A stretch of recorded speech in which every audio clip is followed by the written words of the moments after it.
Alright. Let's give it a go. Where's my mouse? It's gone. There it is. There it was. Oh, fuck.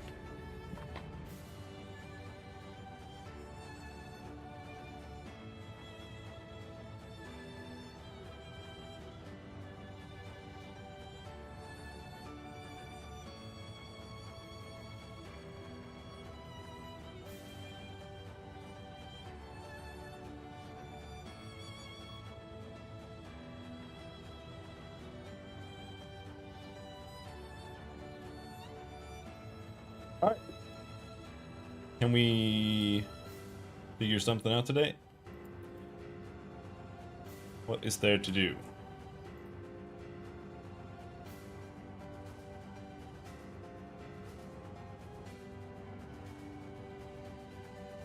Combat turn order does not properly update when the unit dies. Did we fix that?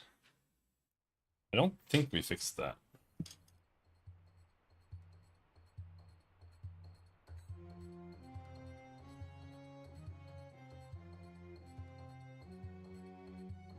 There's some BS somewhere.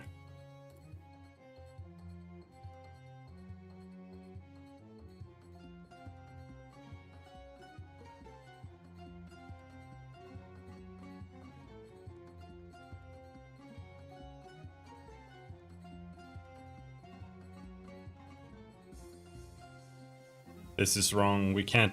You can't attack people down? Something really wrong there.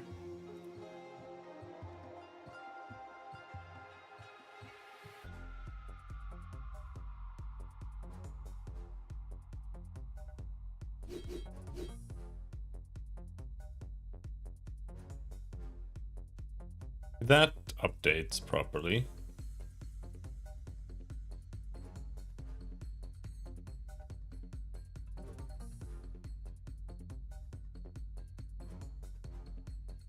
Maybe I did fix it.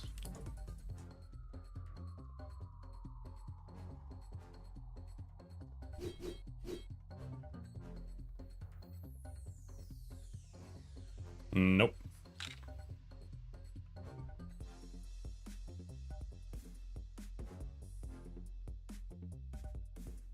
But what could cause this?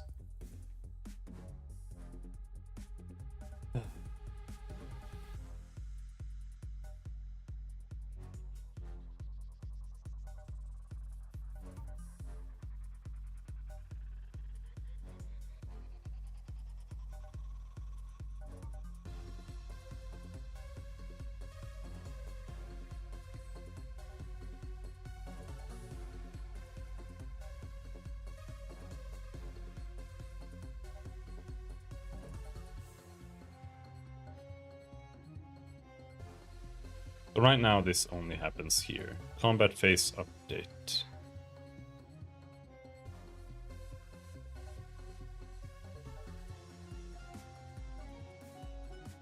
I mean...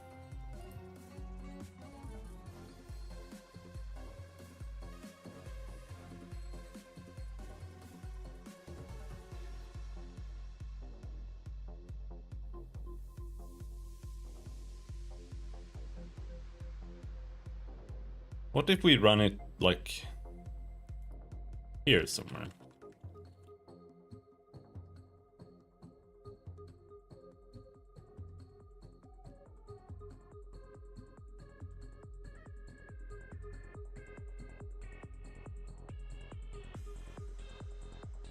I don't think it should matter, but...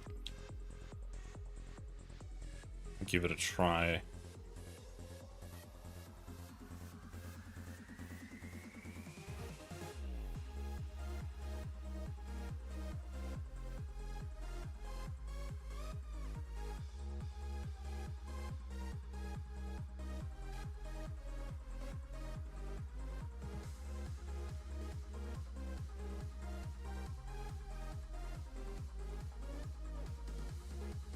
Well, this isn't what I want, but... Oh, that's bugged too. She gets moved up there.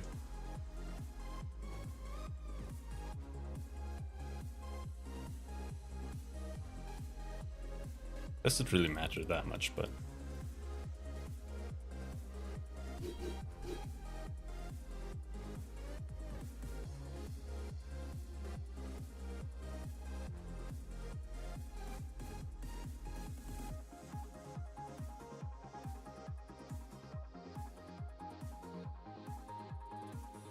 No, it's still bugged.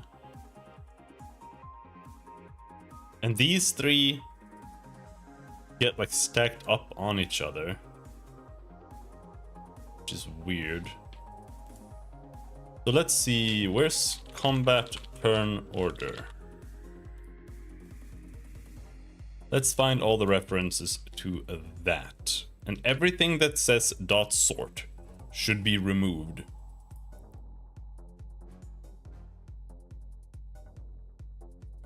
Staggered. I don't have... We're not really using stagger right now.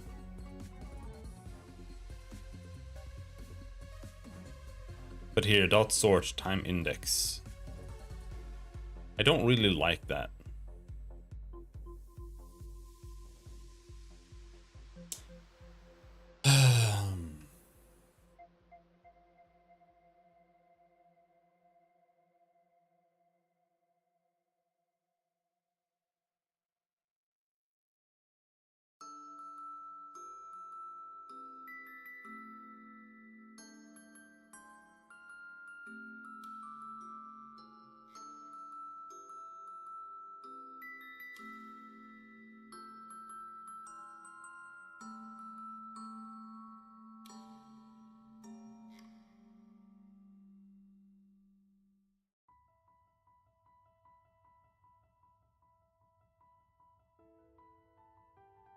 It's okay here.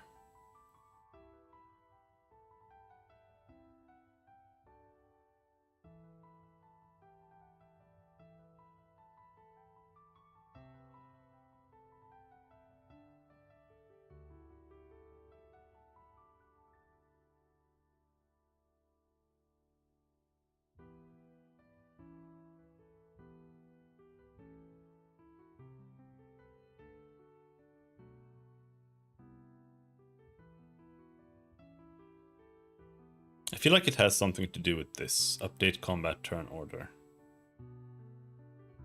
But, like, not really. I wonder if this is even actually related to this.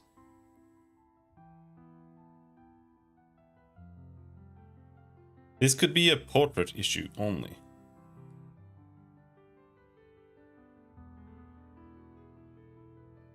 As we do init timeline lerp. No, this should be fine. The portraits are sorted to the index of the target.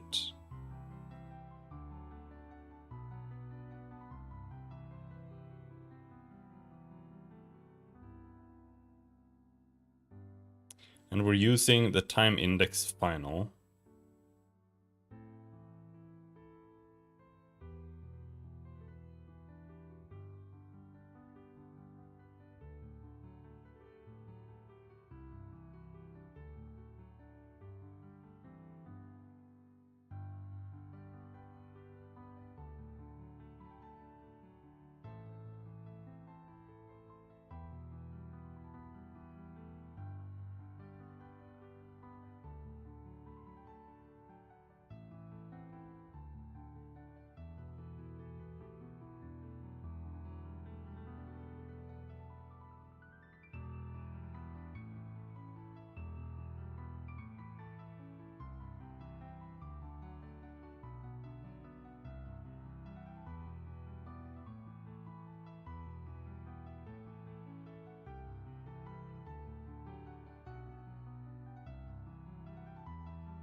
Timeline portrait destroy item.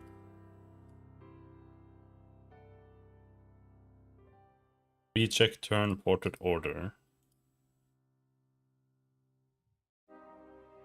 Update timeline.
And I don't see what the issue is.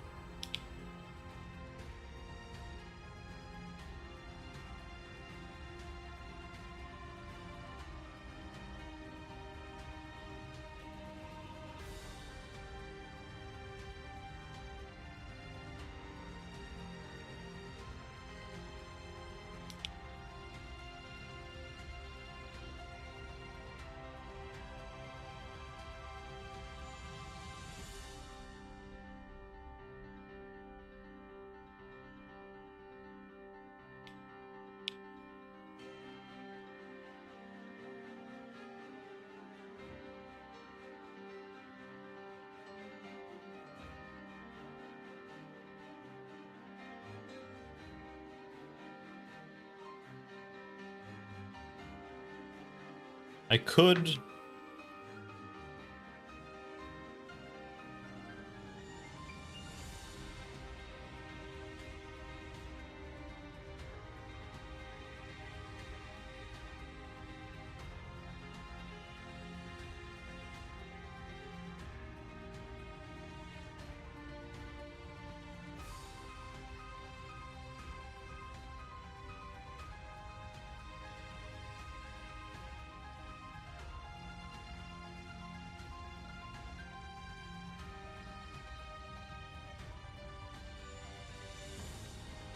Could maybe do a breakpoint in destroy and then just go from there. Maybe.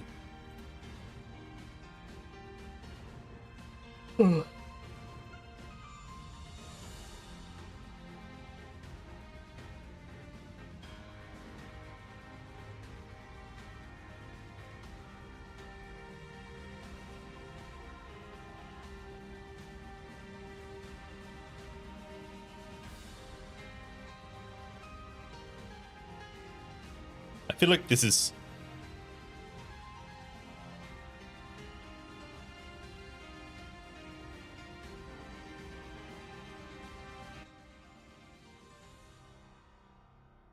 somehow overcomplicated.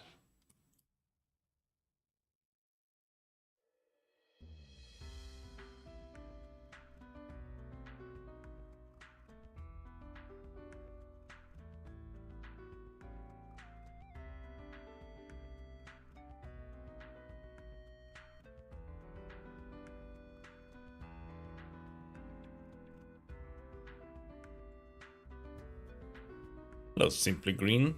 GUI stuff. Yeah, more or less. I mean, it's tied. But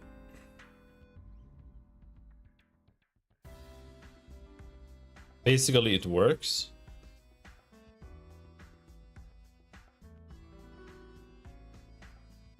Until a unit dies. And then something breaks sometimes.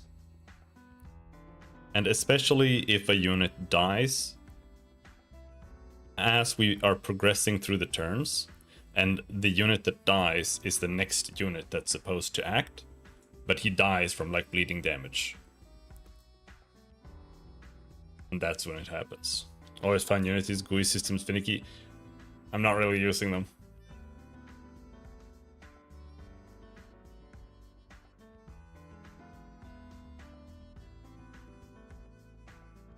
I am using a canvas though. That has to go later, but for now, we're using a canvas. Or I have to make my own canvas. Rather.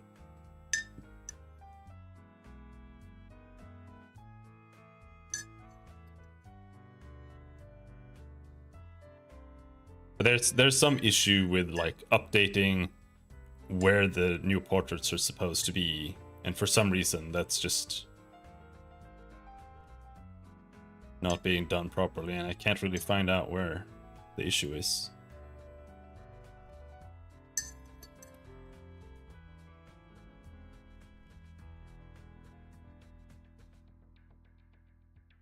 Recheck turn order. Destroy item.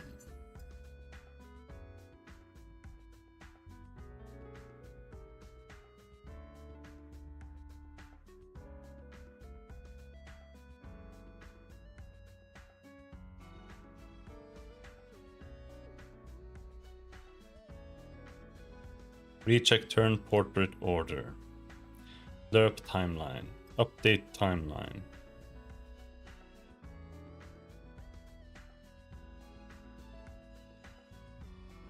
This was done quite a while ago, so I don't have a very good grasp of how it's structured anymore.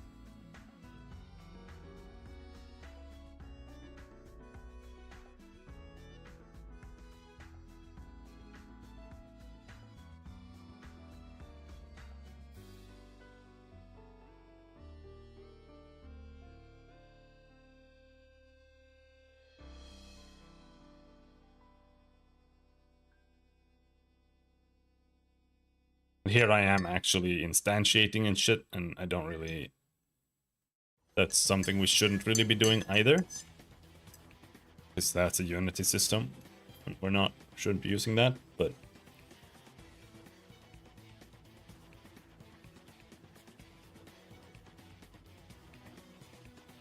This bloated IDE?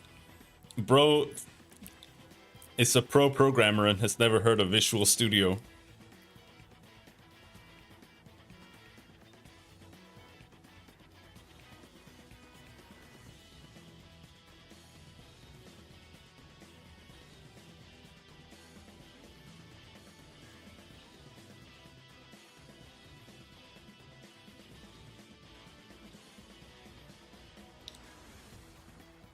Just use NVim. No, go fuck yourself.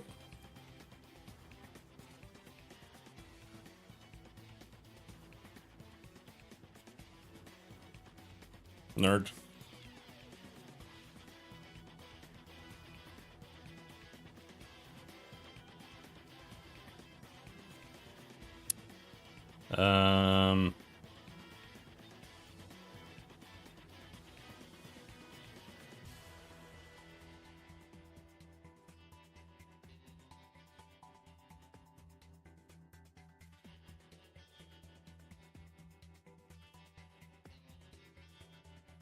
Kind of genuinely don't know. It might be this. That's the issue somehow.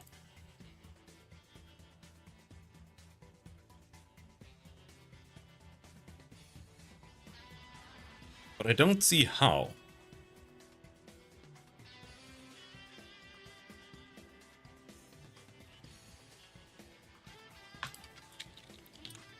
Lerp timeline.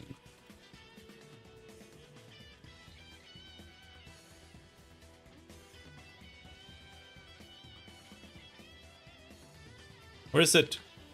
Wait, where is it? There. Init timeline lerp. Interface late update. What happens there? Manual late update on Windows.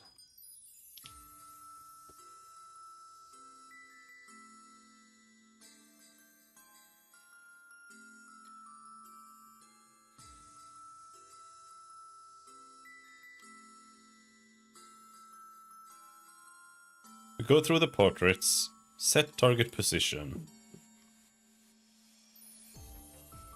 And it's being set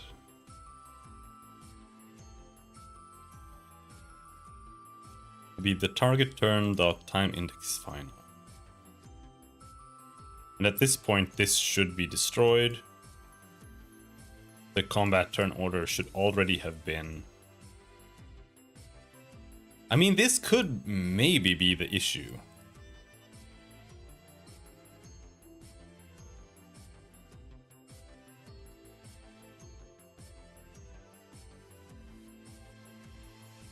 But I don't really see how.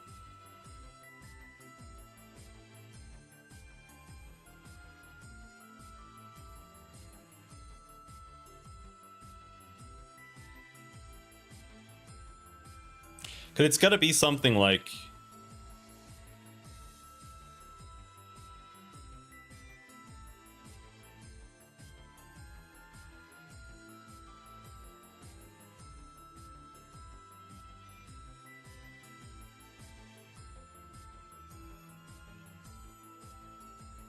Is it in set or in update?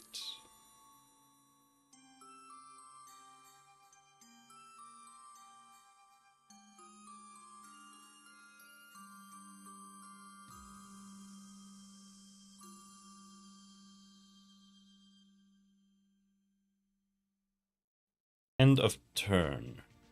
So how does this work? It goes to end turn.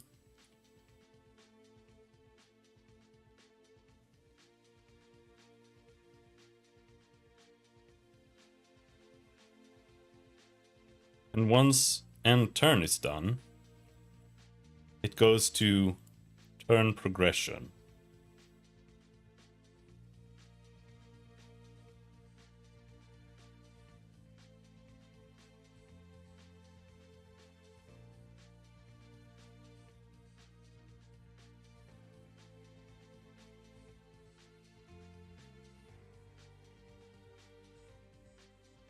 Where is that?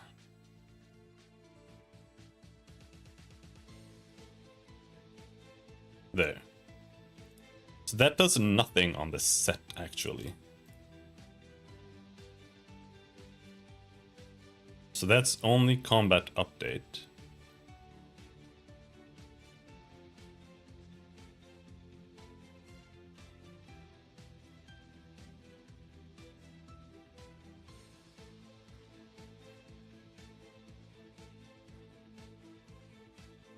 And then we go into progress turn. So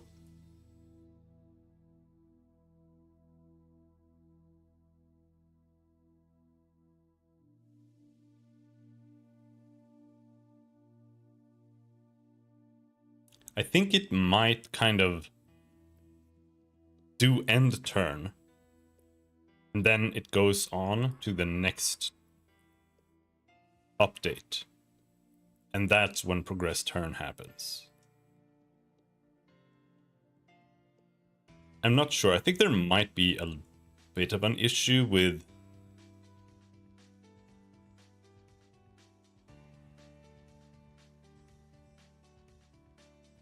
properly like encapsulating the start and the end of a turn. Because I think it might maybe do like a bit more or a bit less in an update at times, but I'm not sure.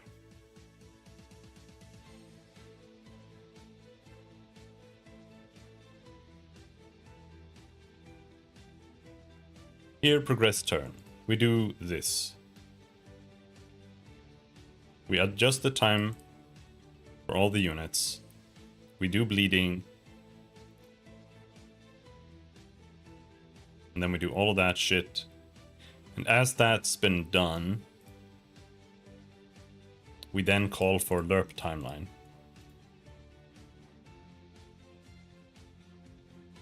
And then we just go to various combat phase.set.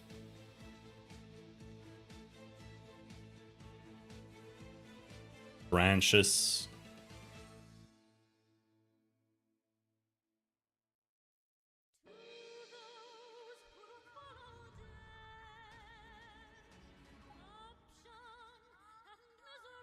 I'm really confused.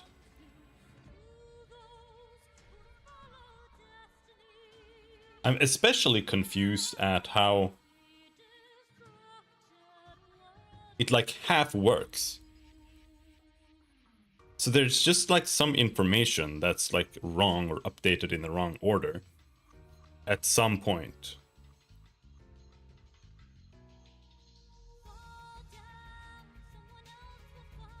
I'm just not sure when that happens.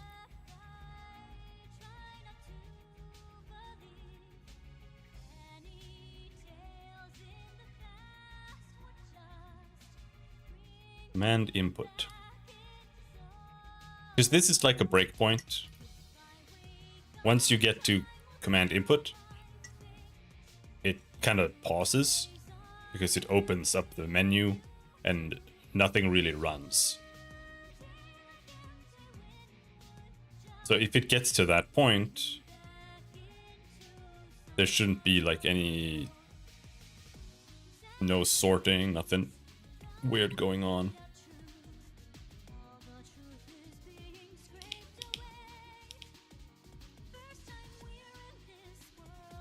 Progress turn.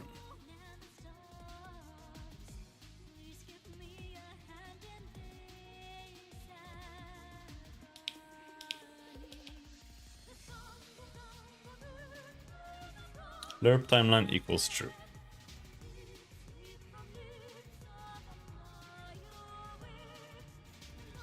We have an ancient update combat timeline here, which doesn't even exist.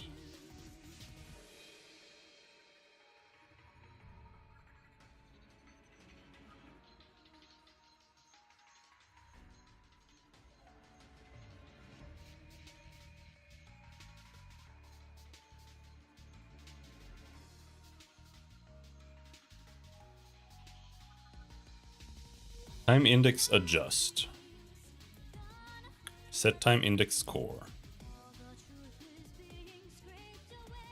And this also sets lerp timeline, because we've changed its index, and that means the portrait needs to be adjusted.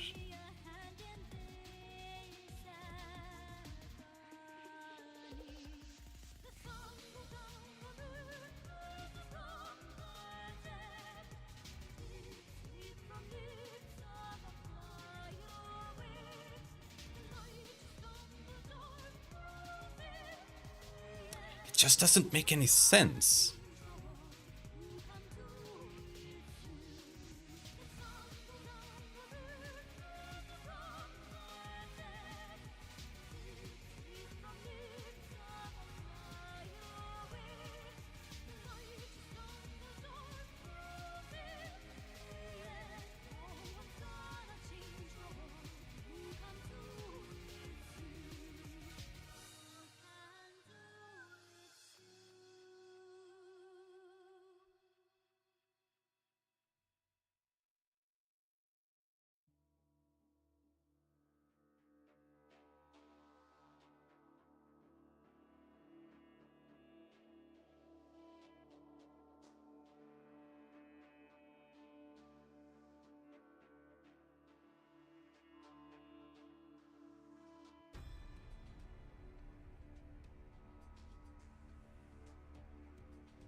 Could it have something to do with this?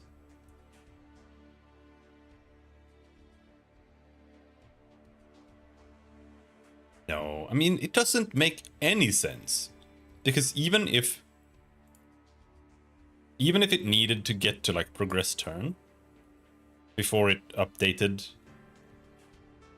the portraits, even if this was delayed, it would just delay the portraits to update correctly, but they're just not doing it.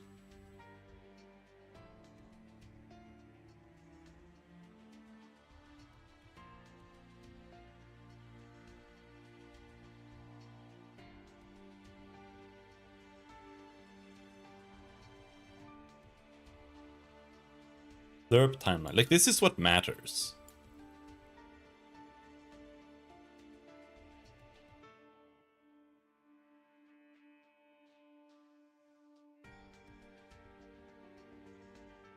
And as we progress here,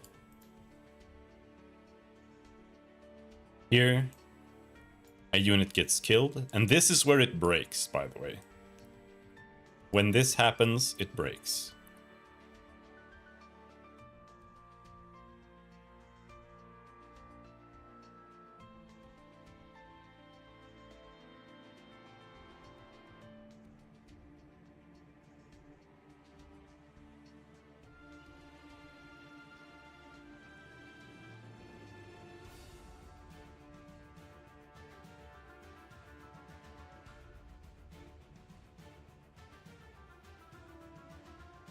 Time index adjust.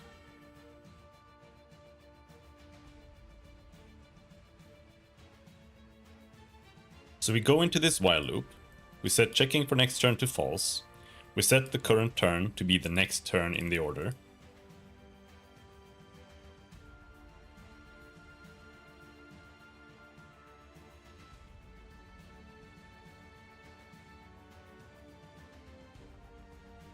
Down here we've already set the time passed there.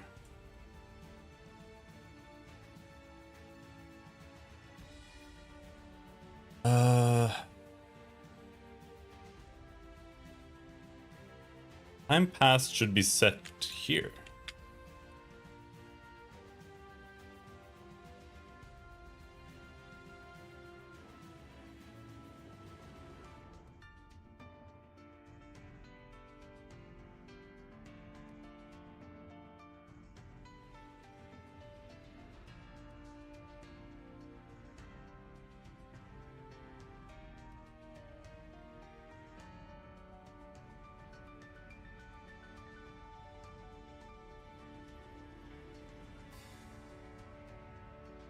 Bleed apply. Apply damage.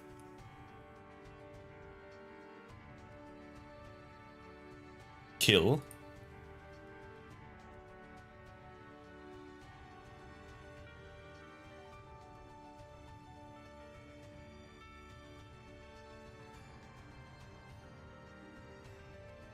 We destroy the combat turn order.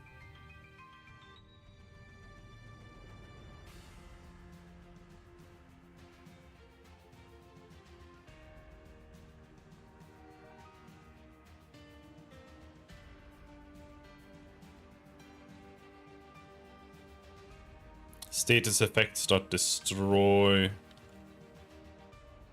I mean, I think that could still be a thing. And then it says recheck turn order, which doesn't do anything. It just says lerp timeline equals true.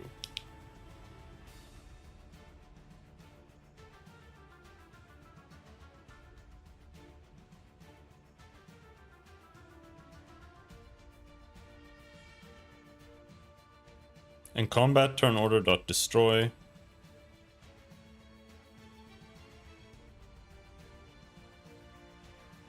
Removes it from the combat turn order list.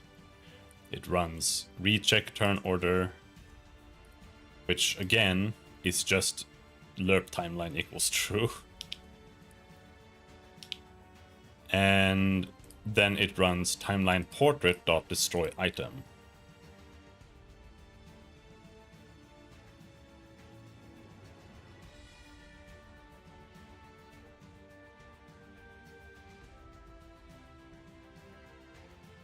And what that does is it resets the timeline portrait object, sets it to inactive,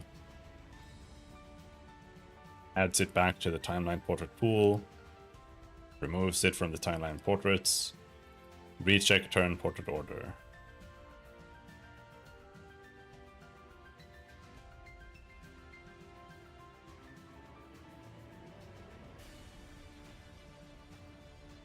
What that does is it say lerp timeline equals true, and then it runs update timeline.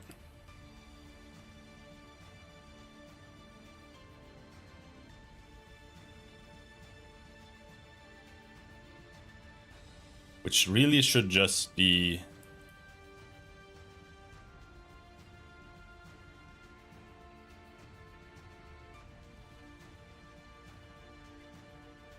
setting bounds and stuff.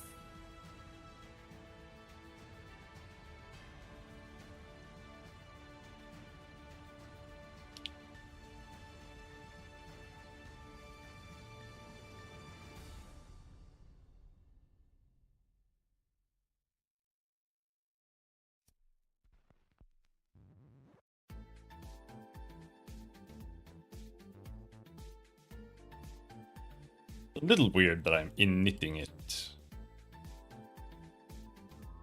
So I feel like it should just be doing update bounds.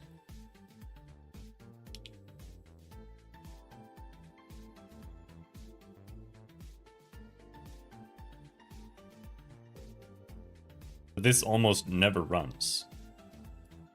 Init combat timeline, add timeline portrait, recheck turn portrait order. So this is some implementation I made like 100 years ago.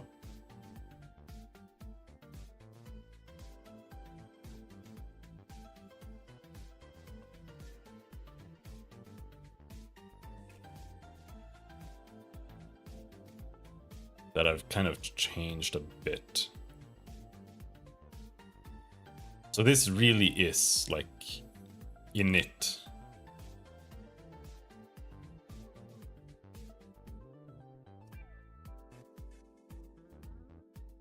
I would say. I don't know why I'm doing this. Like, init elements sets bounds here. So why am I updating bounds to do the same thing again? Like, this is retarded. Like, what am I doing?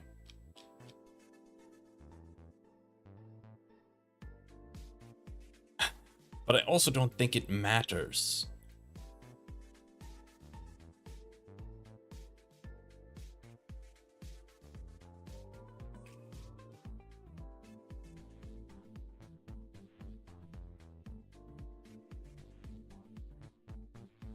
Like, is this actually setting anything? I don't really see why I need to even call this.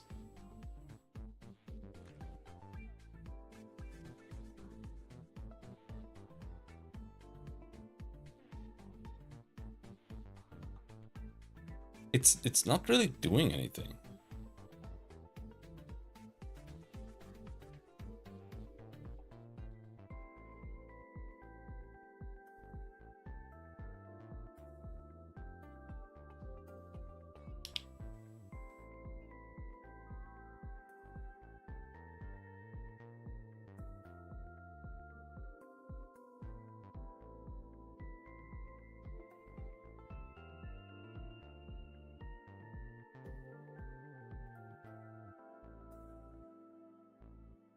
But I don't think it's gonna fix the issue either.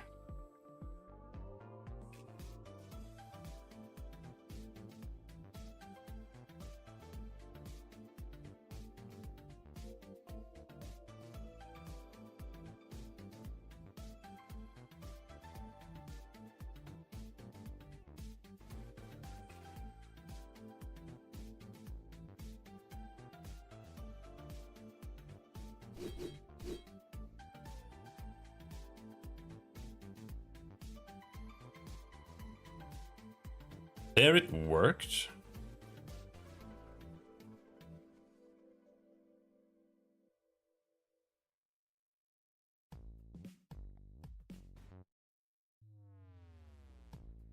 More or less. Let's see, I have like one scenario where it's pretty much confirmed to not work, and it's this here. Oh, I can't target him! Why? Oh, the targeting is bugged. I'm gonna write that down, or I'm gonna forget. Targeting with the triple stab does randomly not work left or down.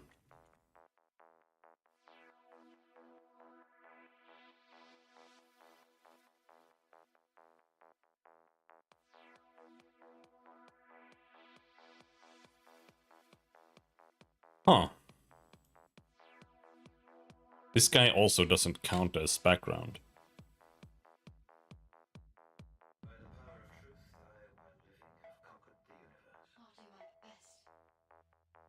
Also, he counts as an obstacle. Don't know if he should. I think he shouldn't.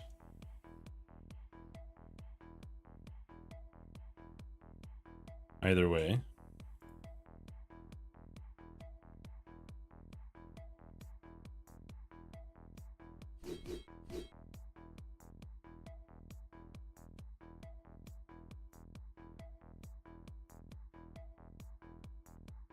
It was the wrong guy! Okay, let's try again.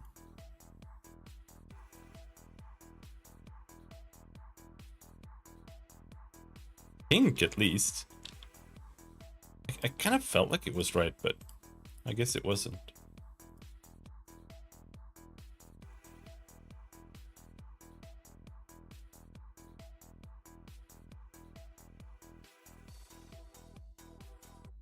So this guy is this guy. We'll move him all the way back there.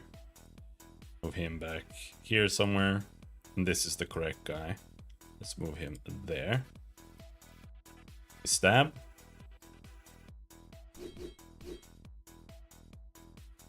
He dies. And now it updated correctly.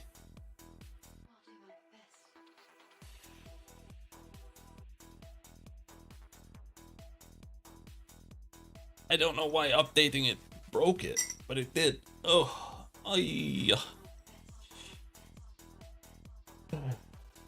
it might still be broken, I don't know.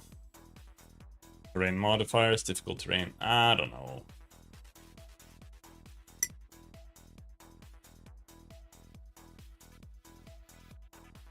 Corpses and stuff like that, it's a little bit... At what point does it become over-design and just overcomplicated and annoying?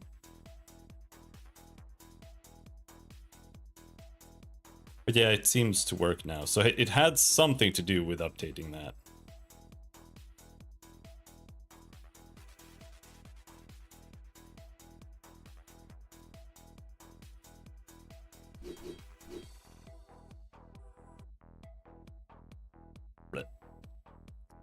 Okay, so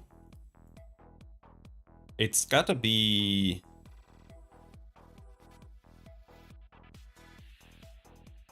Is it the combat module? Kill, destroy, yeah. So it should set his layer to background.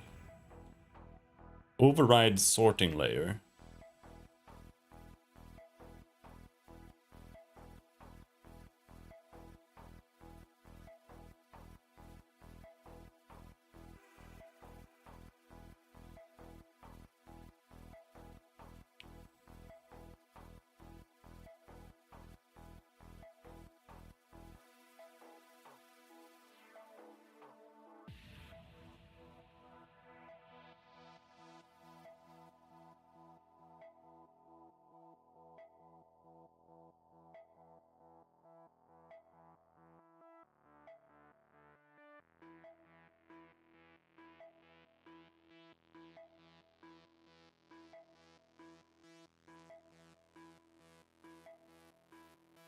Should work.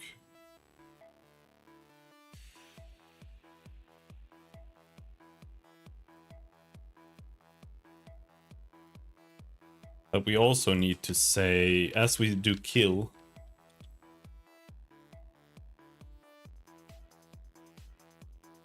or y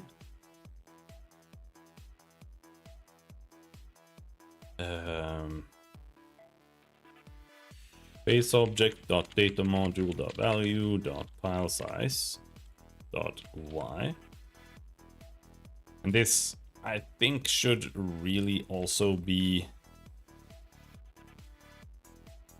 for XYZ. No, for XYZ. There.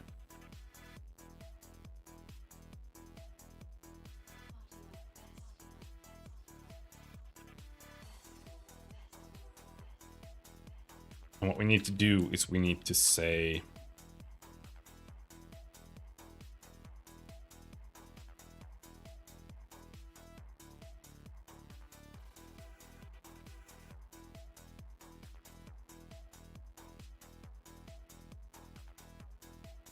main controller dot tile matrix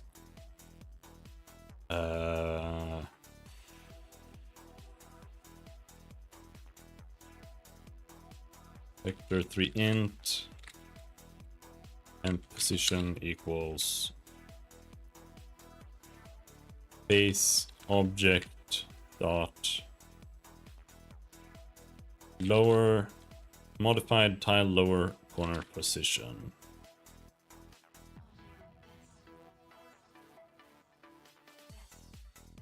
And then temp matrix x, no, temp plus x, temp plus y, temp plus z dot soft collider equals false.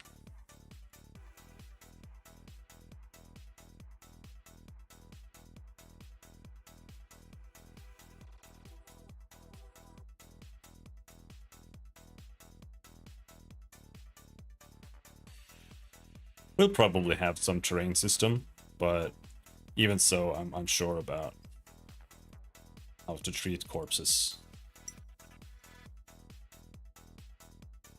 They could just cost like 1 extra AP to walk over, but corpses are already kind of a problem. Because it's like,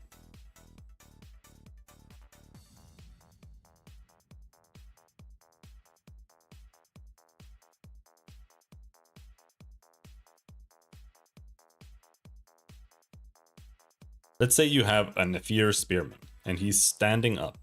His size is roughly 2x2 tiles, and he's 5 tiles tall, right? So he occupies a 2x2x5 area. And when he dies and he collapses, he is going to need to have some kind of sprite for lying on the ground. And that sprite is gonna preferably be the same every time. Otherwise, I'm gonna have to animate like 3 death animations for every unit type. And I don't want to do that. That's gonna be ass. Because however way he falls in the animation, like either I just kind of go with it and just say that, yeah, he just occupies the original 2x2 tiles that he was standing on, even though his corpse is clearly sprawling out across multiple tiles otherwise too. Or I make him actually occupy more tiles as he's lying down.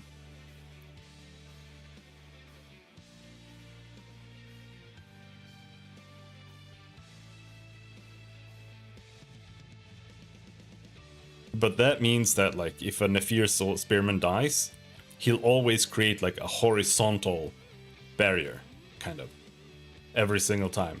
Like, no matter what, they'll fall and die, and it'll be like horizontal. I could make 2 death animations, one that's vertical, one that's horizontal, I guess. But man, I don't know.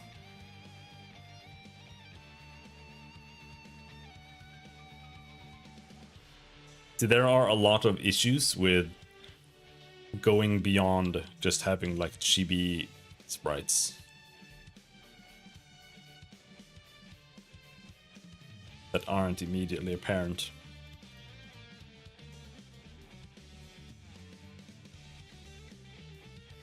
What did I even just do?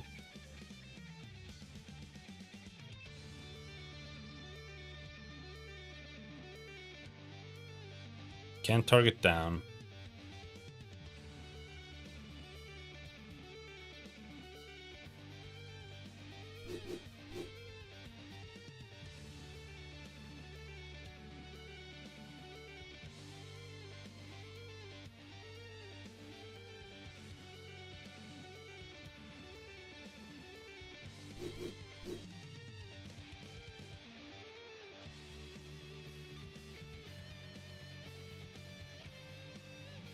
does seem to work now. That's fine.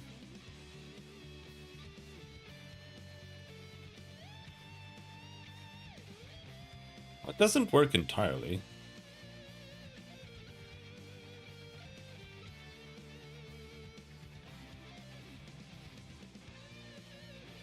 Bounds are kind of weird.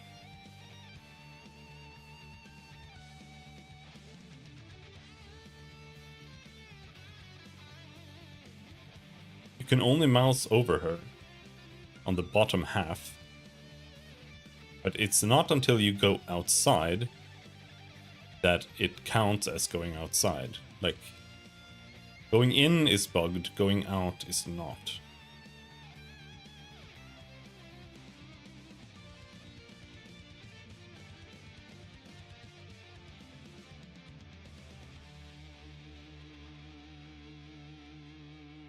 Where could that be? Trigger.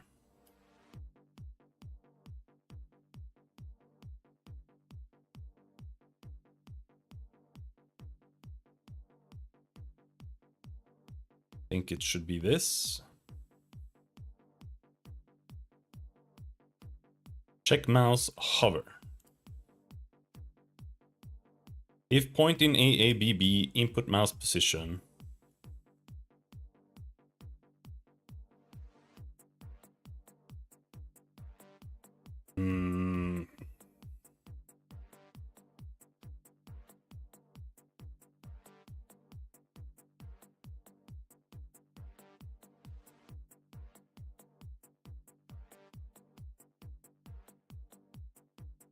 Might somehow be that.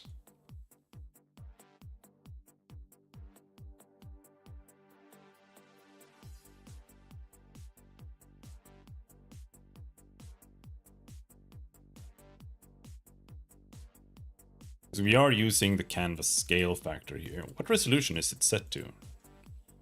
1920 times 1080. Which is correct.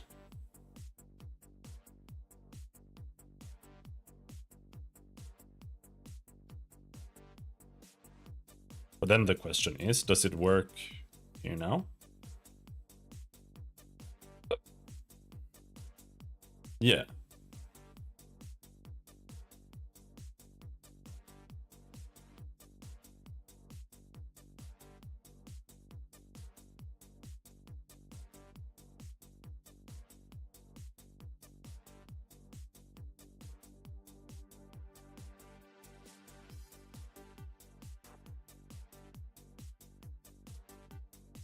It's strange that it even worked. But like now it works here. Just fine.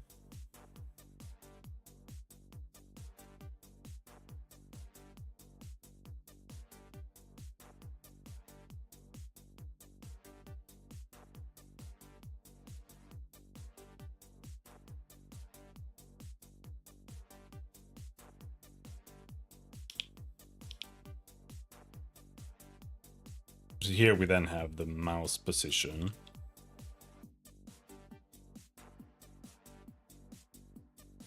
And how does it...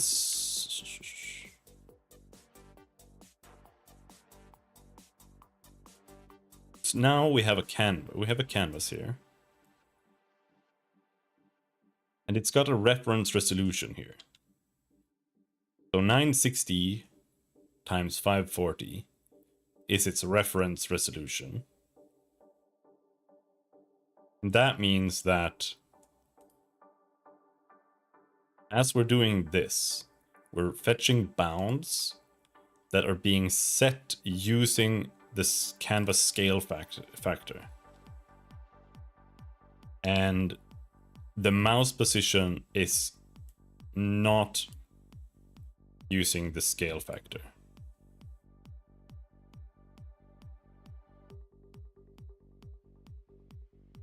So this is just... it's just multiplied by the scale factor. So what if I just...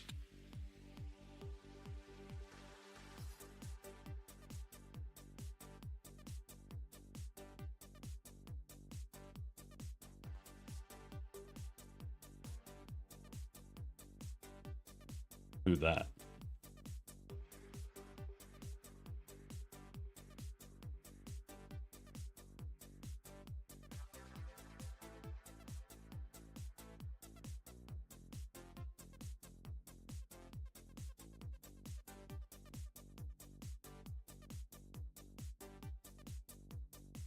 But you would think that I would need to have it here too. But that seems to be just working just fine.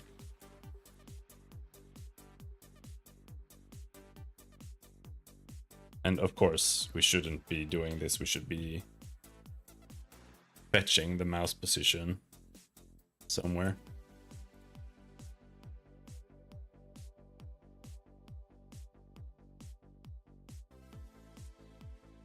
Either way.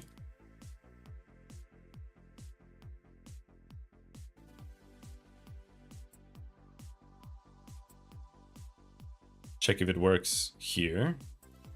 The buttons are still working, which they did before. That works, that works.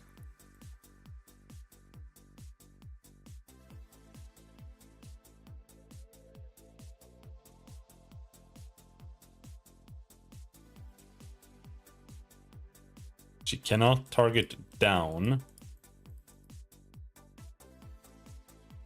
here either. All right, let's change the resolution back to 1080.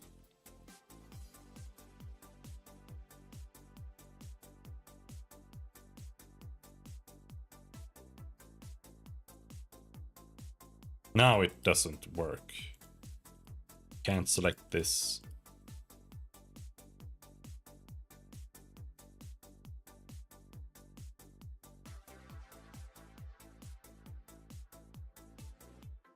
So weird. Why did they have different rules? What?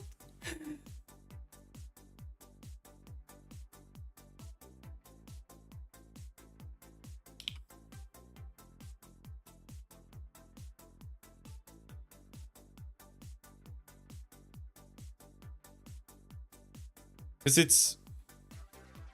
I think they all use this, the scale factor. But this is the element. This is a window element. And here we have a window. The window uses something called scale factor, which is the same. So they are all multiplied by the scale factor. What is the scale factor?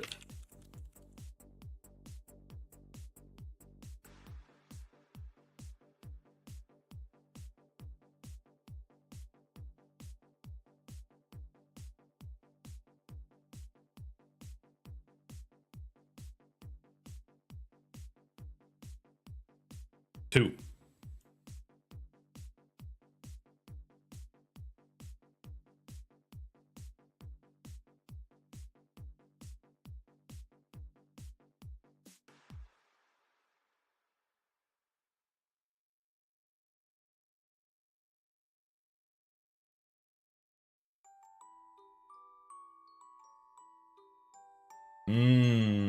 Yeah. So the input should not be multiplied.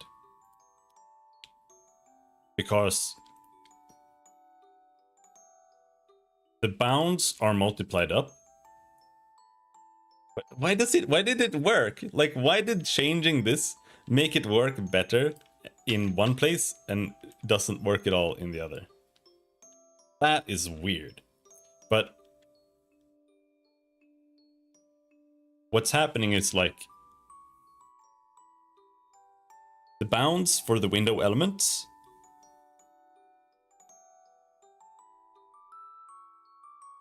need to be, I think, need to be multiplied.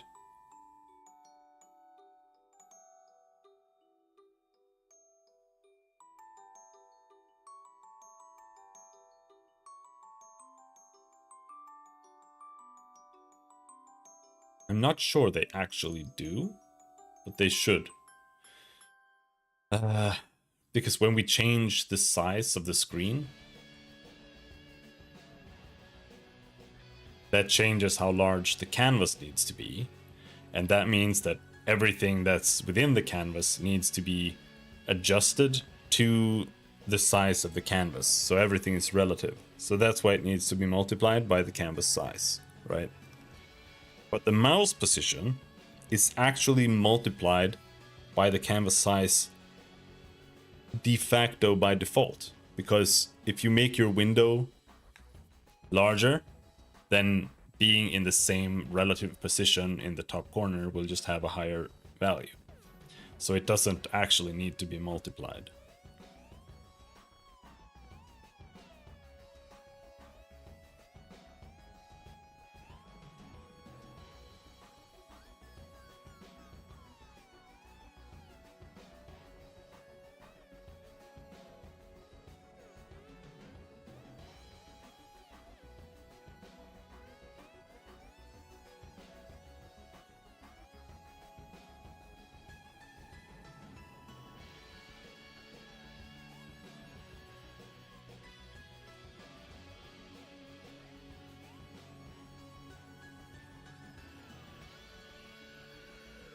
And now this works.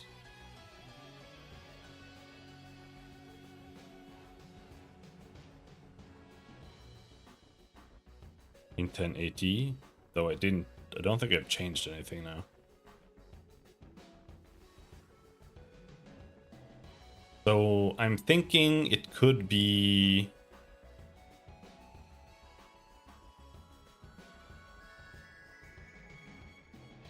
an edge case scenario, but I don't think that was the case, but it could be.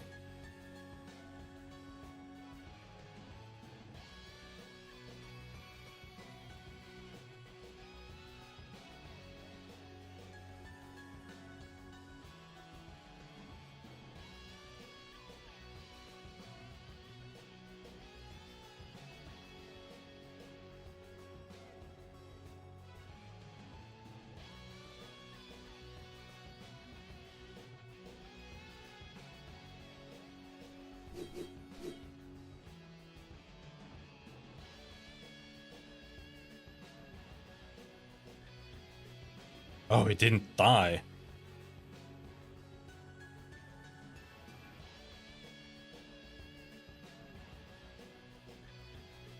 Oh, yeah, here. This is it. I kind of assumed it might be this. Because as you can see, I have a bit of a system here where if two portraits end up in the same position, then they stack on top of each other. And the mouse hover system hasn't been updated for this. So this guy here, he only has a hitbox here.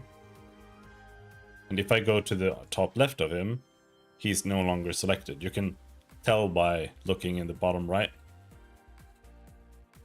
where it says Spearman. It says 50 out of 50. But if I go down to the bottom half of him, it says 14 out of 50 because he's targeting. Now we're targeting someone else.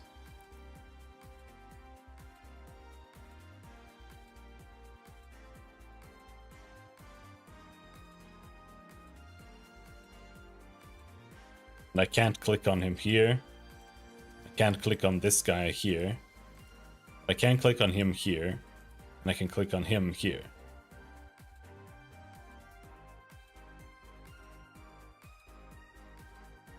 Oh, I think I'm... Oh, I see. I see.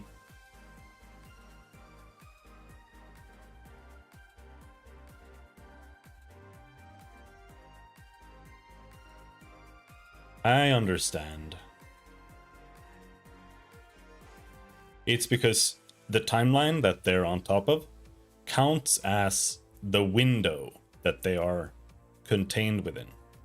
And my system only counts your mouse as hovering over anything if it's within the window. And the portraits here are all stacking outside of the window. So anything that's outside here or outside here cannot be hovered. Now, that was not what the issue was before, because there, Rhea was in the middle, and I could only hover her bottom half.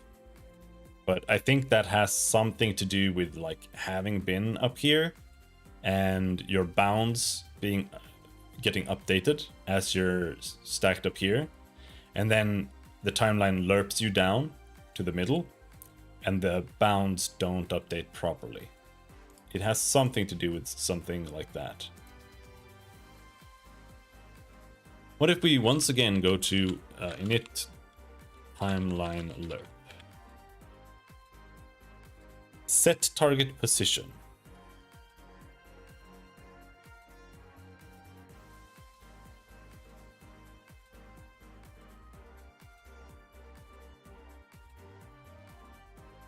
What is happening here?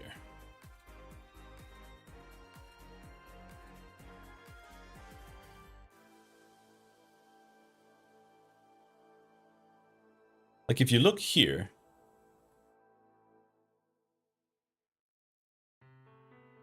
I'm setting a target position here on all the timeline portraits. But then here,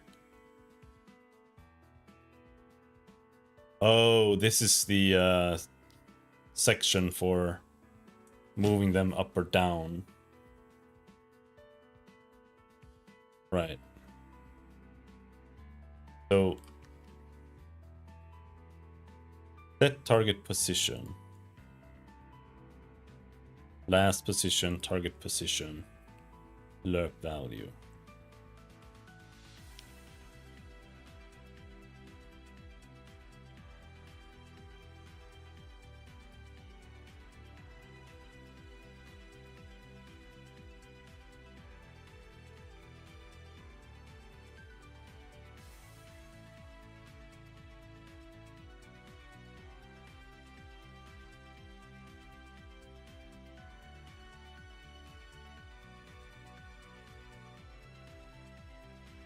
And here we are updating bounds every step of the way.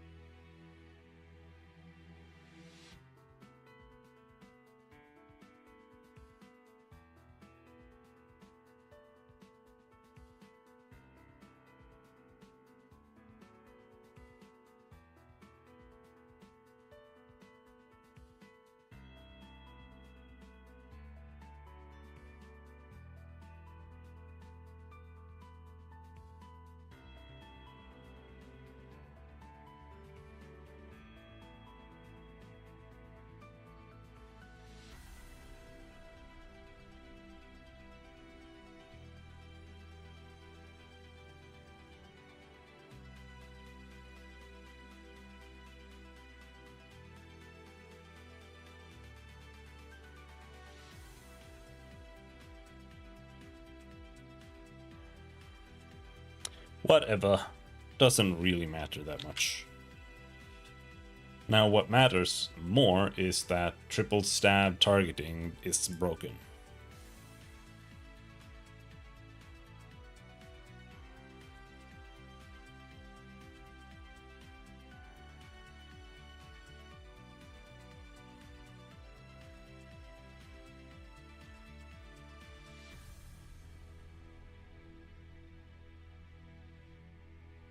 It's got a range of 1.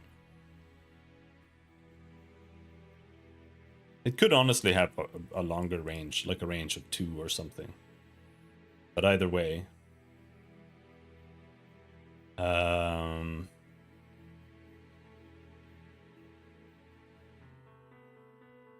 Action to trigger.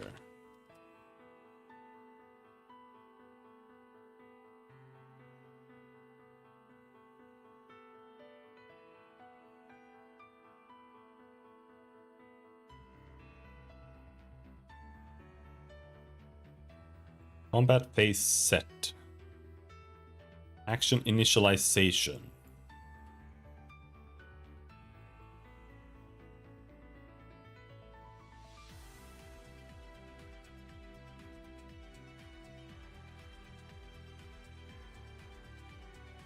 It's in command input.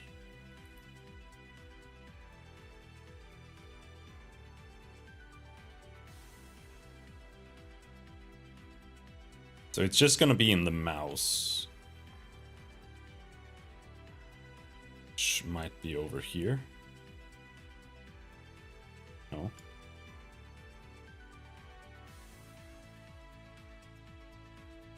Mum.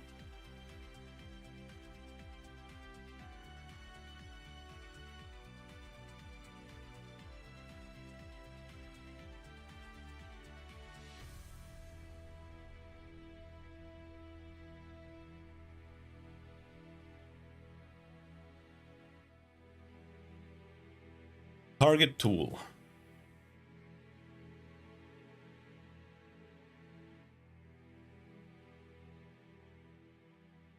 Mouse tile position.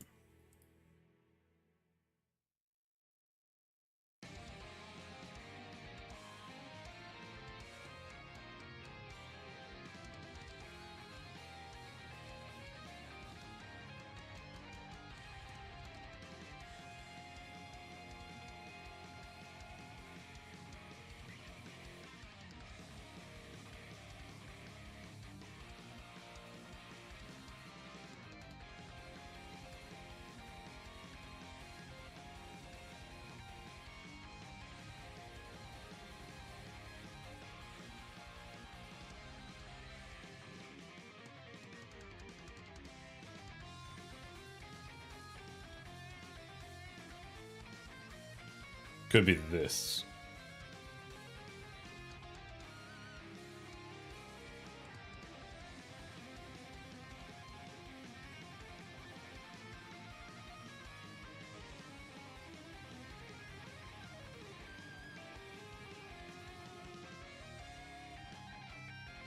AOE info.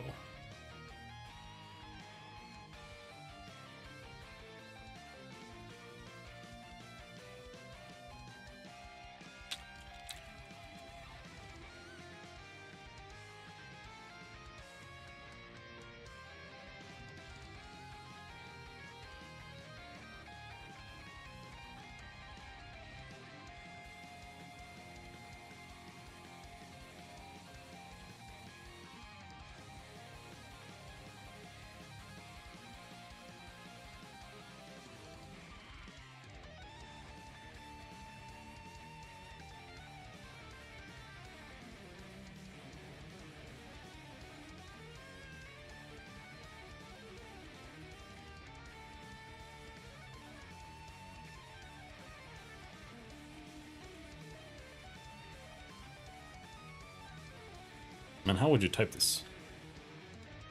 New bool.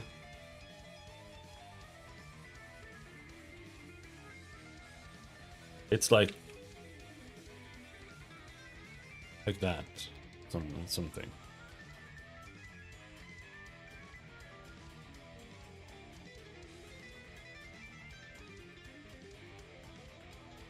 Origin point.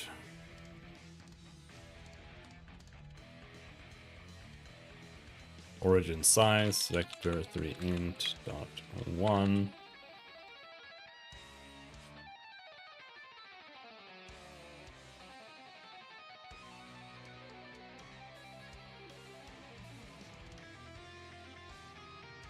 And that is not how you do it.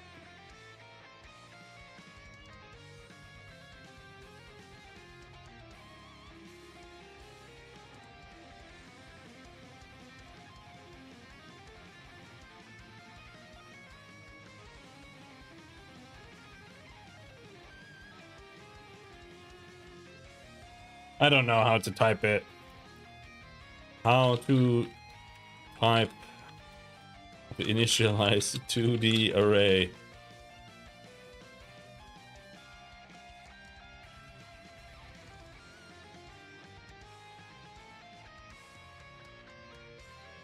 No, that's not 2D, that's jagged.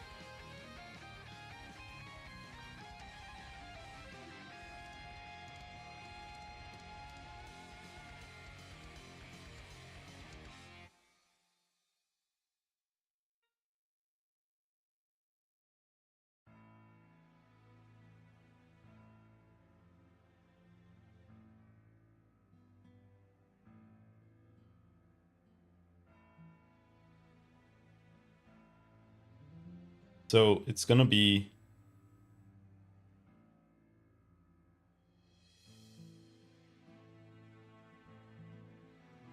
I mean, it should be like this.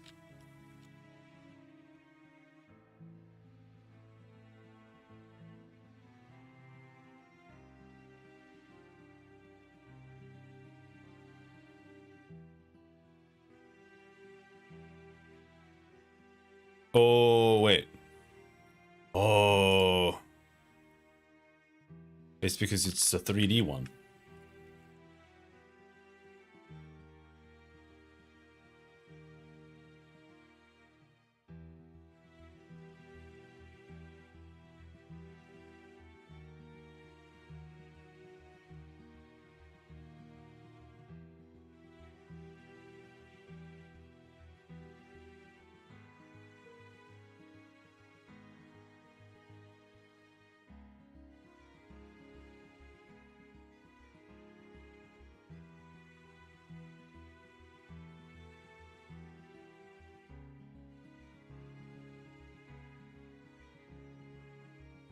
I just forgot to update the type.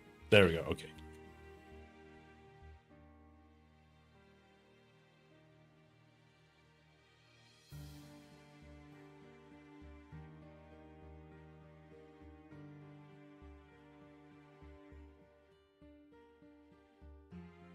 How about now?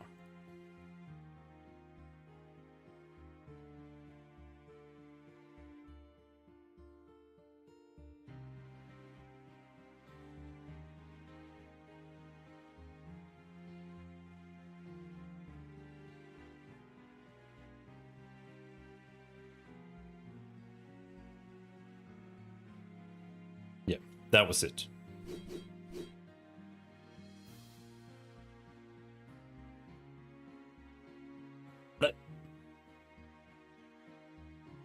Now she can target left. Right.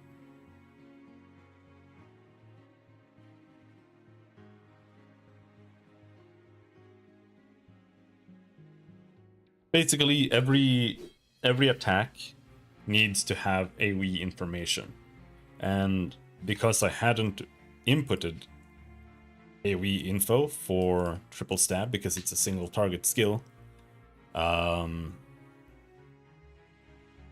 that defaulted the struct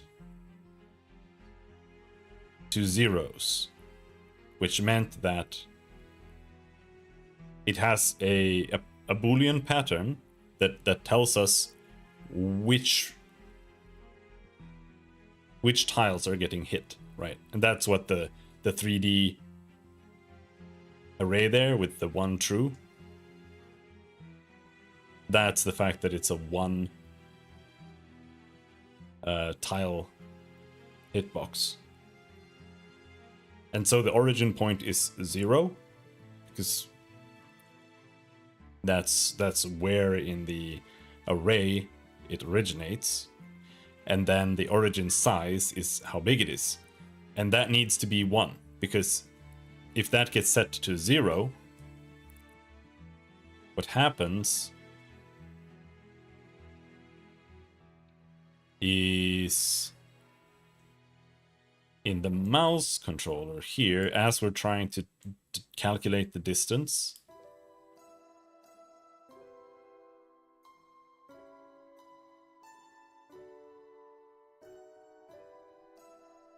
we have something called a center point size here.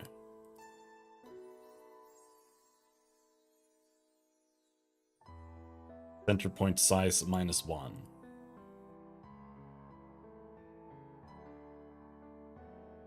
And this is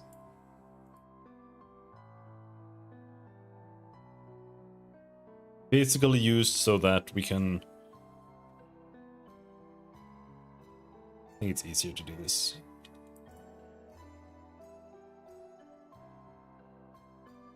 Like basically, if Rhea is standing here, she's occupying these tiles, right? But if I'm trying to target a spell, I might be targeting that spell like this. It might be this big. Or let's say it's her turn and I'm trying to cast a spell, and that spell is this big. In order to calculate the distance that we can cast it, it might have like a center point here. And then it has to be calculated from that center point. But if it's something like this, if it's 2 times 2, then it doesn't necessarily have a center. And it could be calculated so that I can only cast it to like this edge over here. So this is what matters. But then if I'm casting it up, we have to change which edge we're checking. We have to check from Ria's top edge. And we have to check this one to like its top edge, maybe. Or maybe its bottom edge or whatever. And that's something like that's what was going on there. But I'll be right back.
Yay!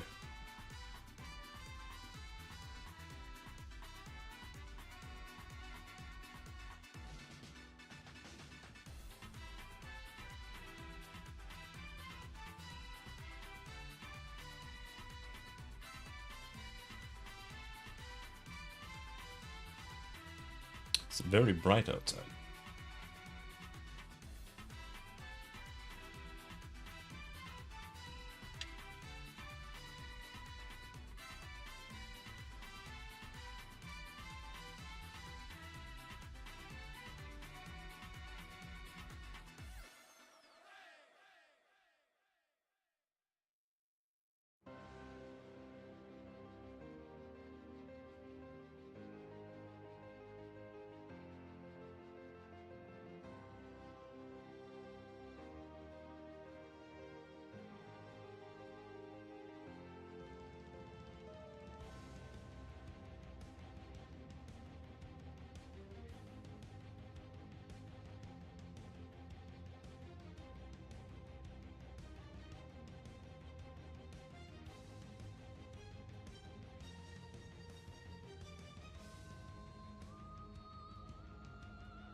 Oh, I just thought of another annoying edge case.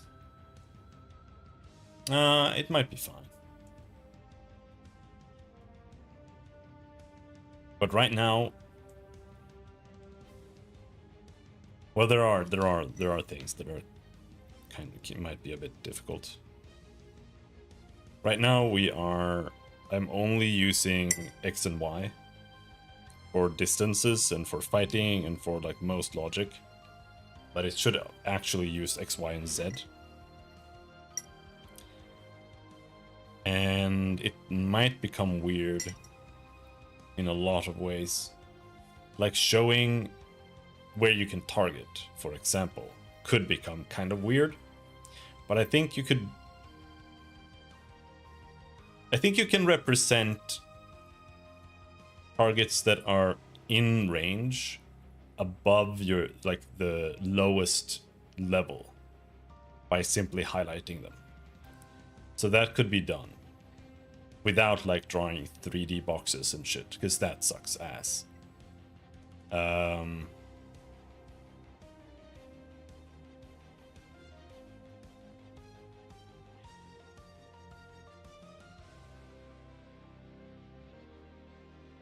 But like aiming at someone on a balcony, for example, if you have a ranged weapon or a spell. I was thinking like,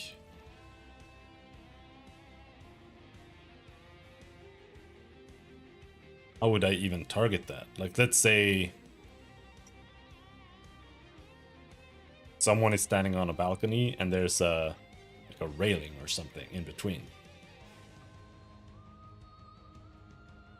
I'd have to make that railing have some kind of special property. Either not count as collision for aiming or shooting, or not count as collision at all, though that would be stupid. And that might mean that I need to add another variable to tiles.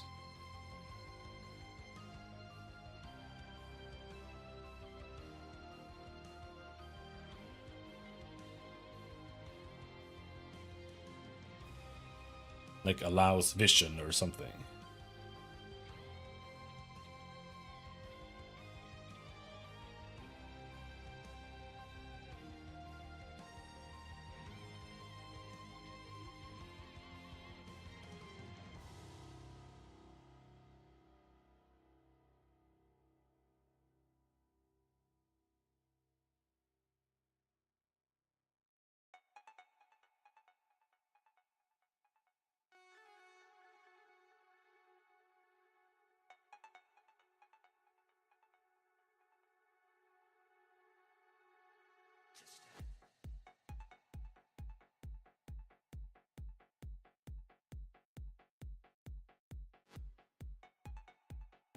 Don't know if it was Jagged Alliance 2, fan patch or mod, but it had some gnarly calculations for spherical grenade explosions.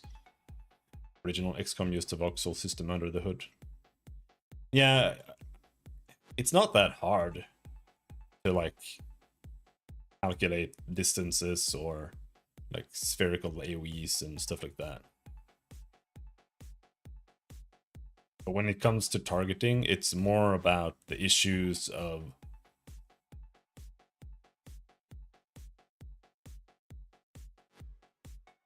presenting it to the player as something that makes sense without it being like clunky and shitty. And also the actual targeting. Like, let's say you have a target on the ground and you have a target flying above, and they just happen to be on the exact same visual position.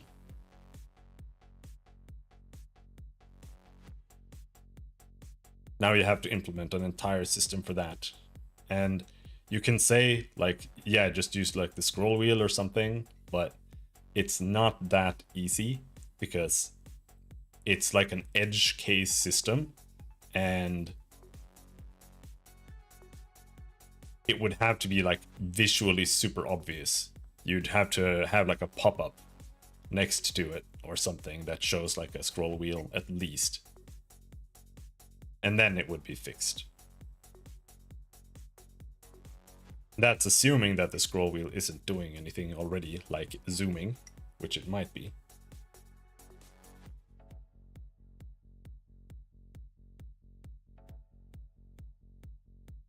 Though I don't really like zooming. Like, we can do it, but I don't like it.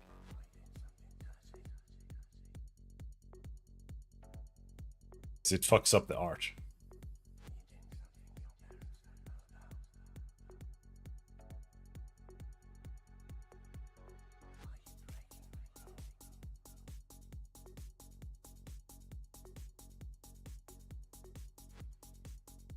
Oh, tired.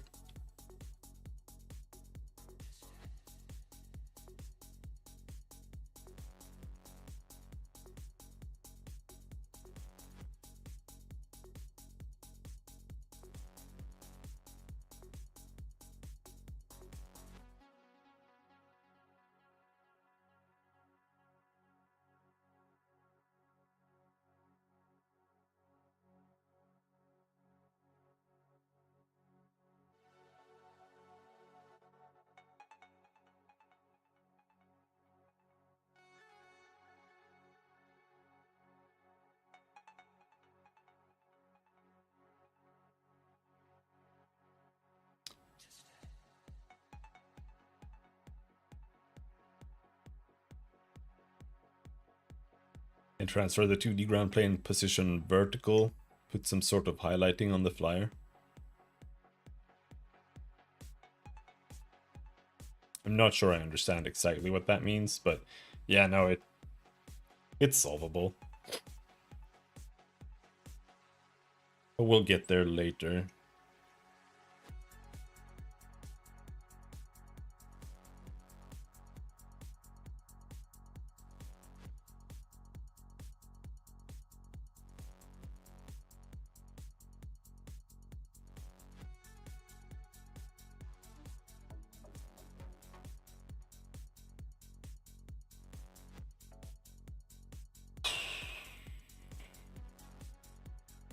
What now? What now?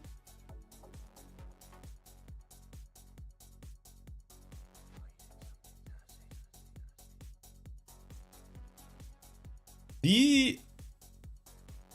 Huh. Okay,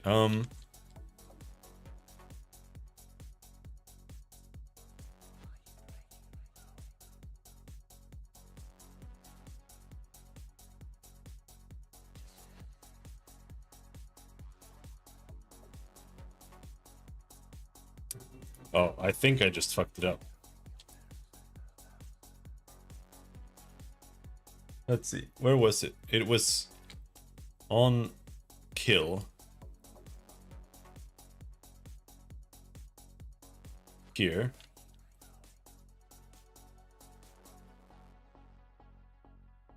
Right. This needs plus X plus Y plus Z.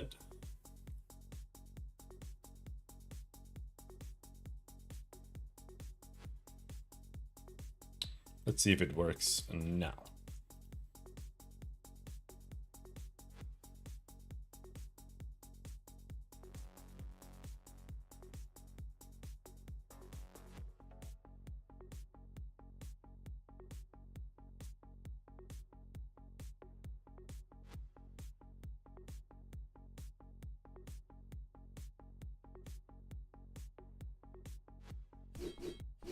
This also needs...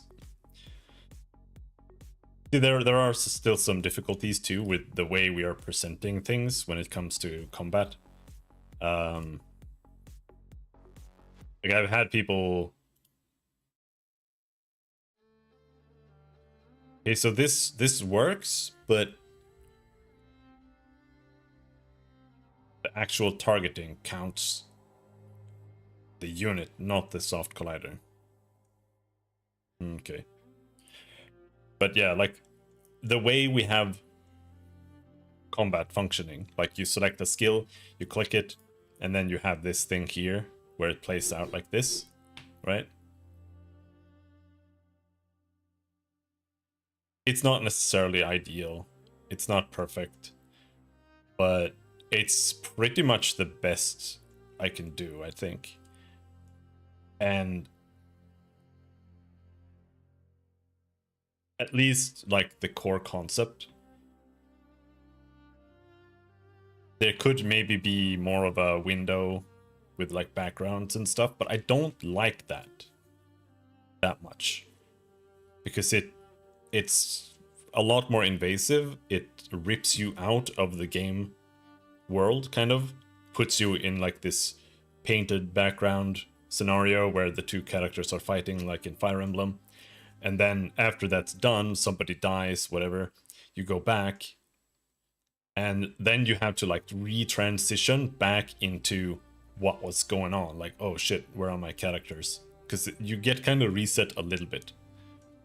At least when it happens so often, so many times, there's gonna be a time when you're like, oh shit, what was going on? I forgot, when you get back from that combat segment. And that's why I would like to be able to do it like this in here. But there are still a lot of problems to solve with it. For example, she's not rendering like above units and stuff like that. It also feels weird when there are a lot of units there.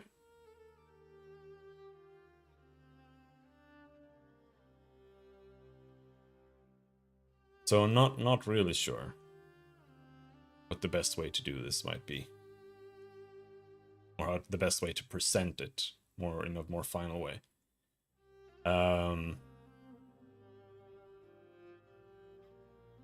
But it's also not so easy to actually just have the characters attack where they're standing. Because if you want to have any kind of more complex actions, it doesn't work. You can only do that if you have simplified or abstract animations and attacks, where it's just like they take their sword, swing, and that's it. Or it's like Disgaea, where they just teleport around the entire screen and just jump around and nothing really has any logic, like, demand. That, like, it works like that. So I think it works just fine when you have just like a character or two. But there are other scenarios, like, let's take this for example. Oh, Mr. Nero, how's it going?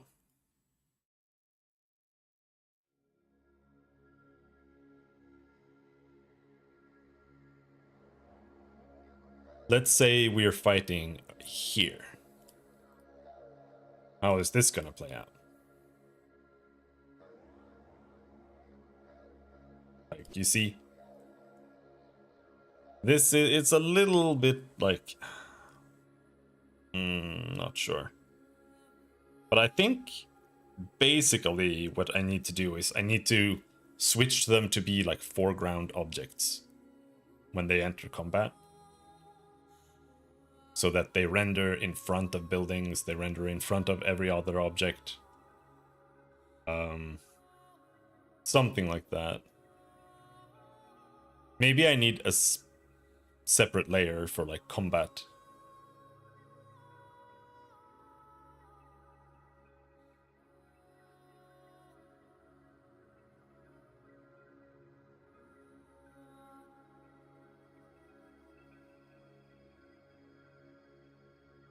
Another solution is to not actually do it with the characters here.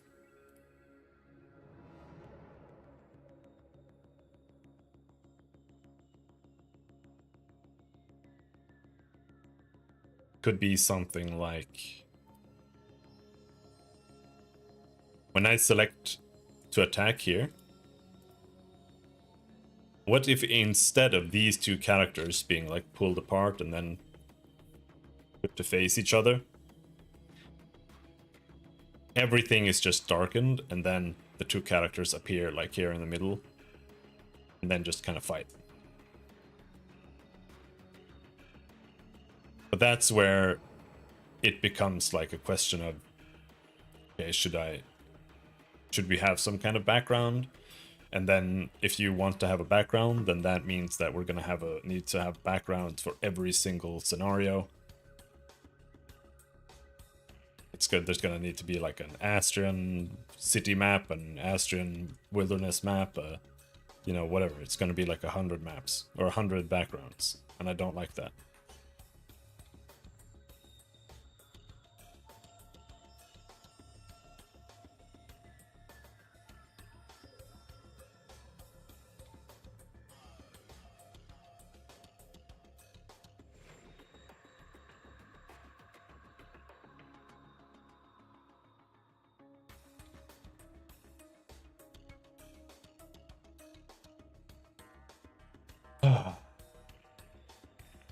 It's tough.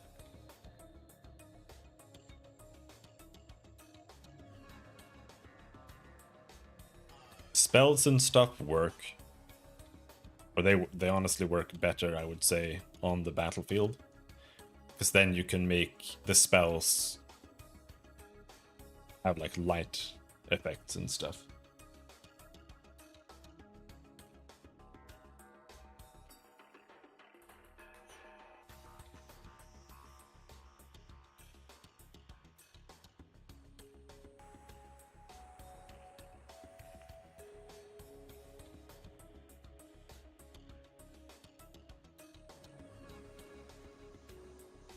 All right, so targeting with triple stab works now. Combat turn order. Combat turn order. I'm gonna put this here. Potentially fixed? Question mark, question mark, question mark. Timeline portraits are only applicable when they are within the timeline window space.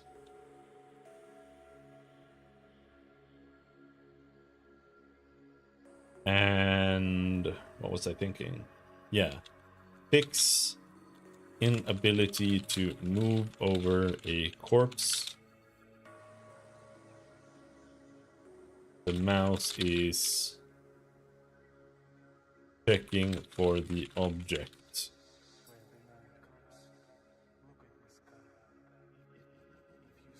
As a collider instead of just soft colliders. I think something like that is happening. We'll take a look at that. I think after we fix some of these things, we should be able to start putting in more skills and stuff into the game. At least without animations. I think I'll try to give each character like a very, very basic animation.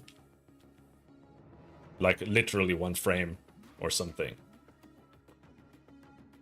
For attacking, and maybe not even for taking damage. Maybe I should just make like a box that shows up that says like hurt, death, whatever. And then that just plays for a bit. Like just straight up placeholder animations.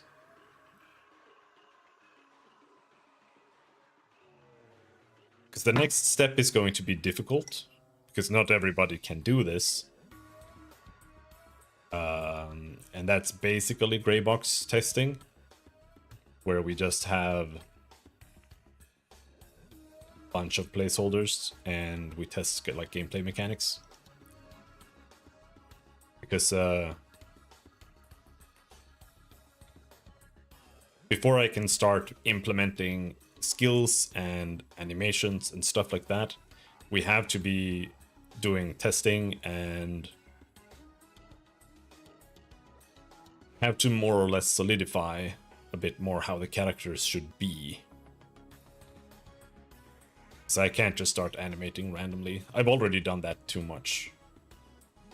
And I haven't really done that much.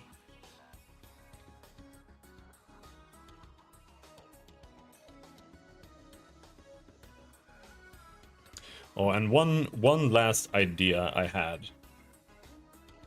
for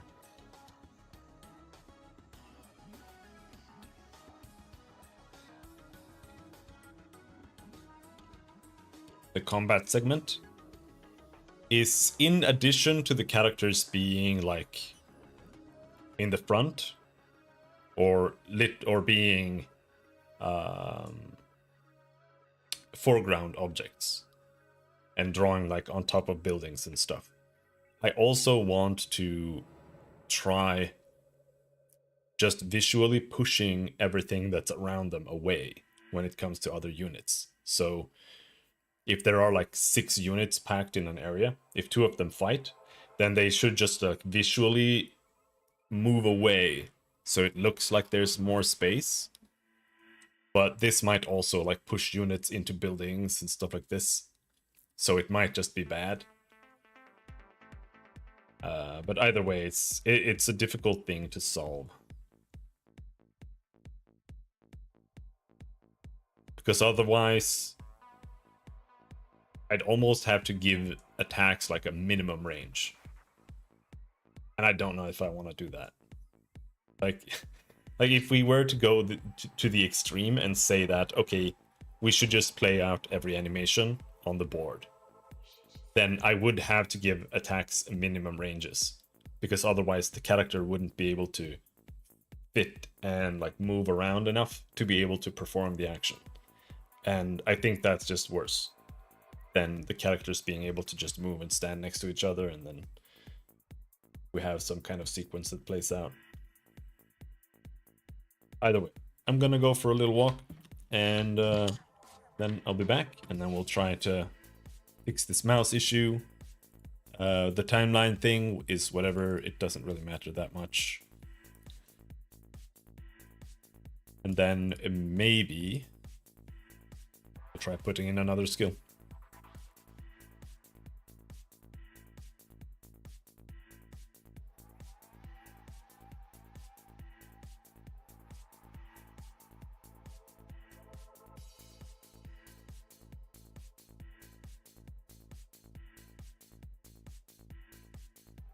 Either way, I'll be back soon.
Very hot outside.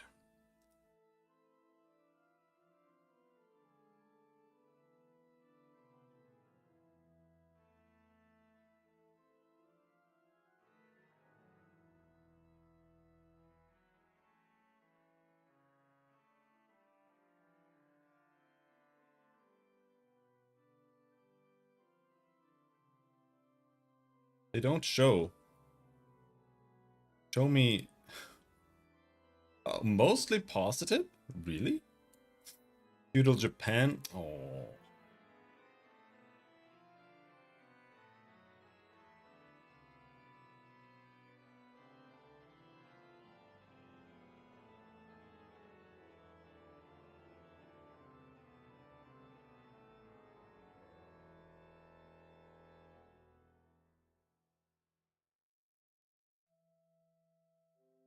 The original game, Medieval Dynasty, really bad. I don't think it's the same developers though, but all of these Dynasty games are just doing almost exactly the same thing. But that game was really bad. Unfortunately, there are very few like colony sims that are actually decent. Actually, I don't think there are really any colony sims that are actually decent.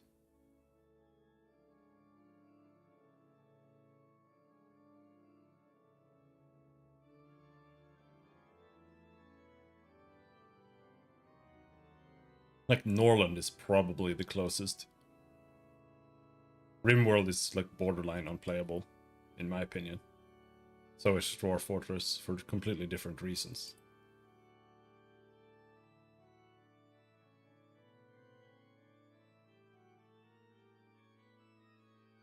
You need like 20 mods just to fix the UI in RimWorld.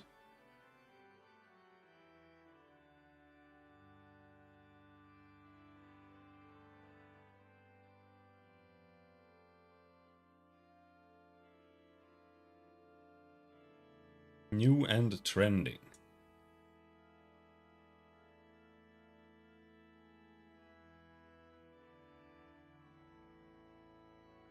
Patapon is a role-playing game. Since when?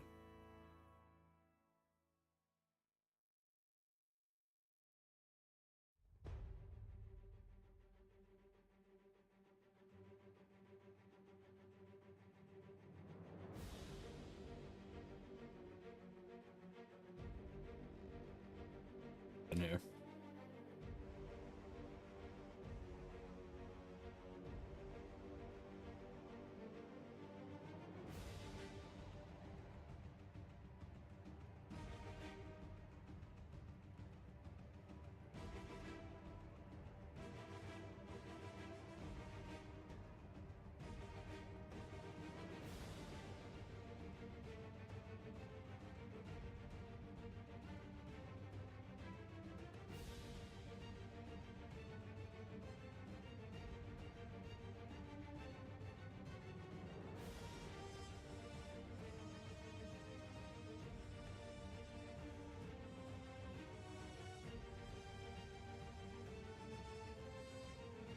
Yeah.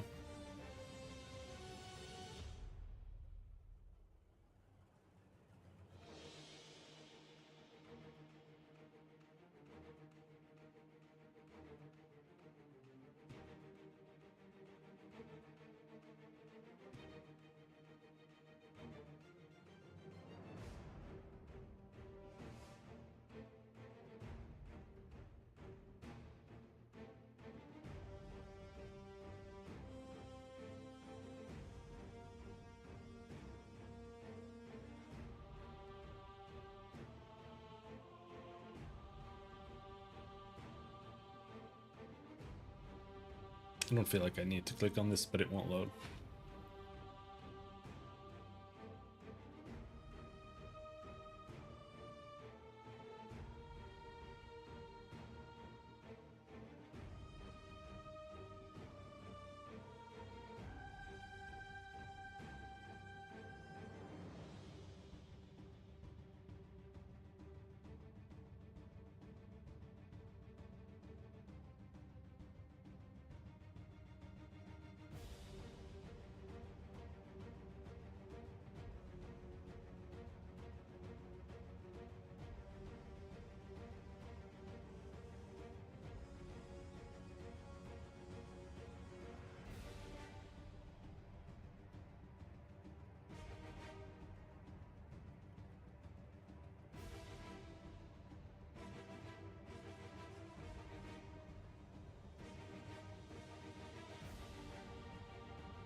Yeah, there is nothing there.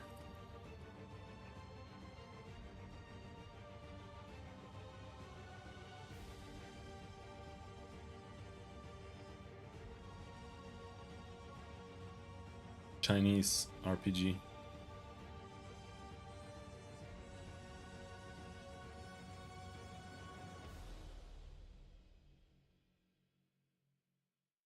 Forever Epic Story.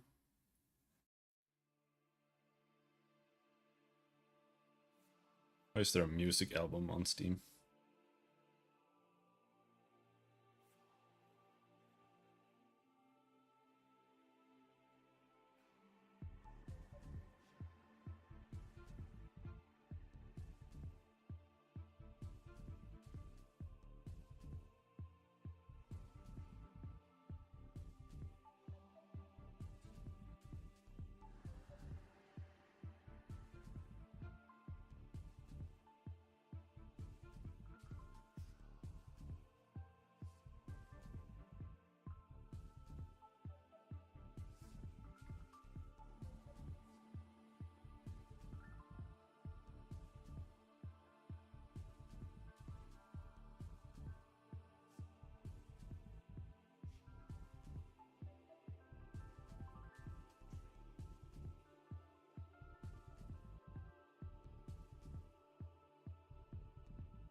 The sad part is almost every single game that's coming out here is like worse than bad games that I played in 1995.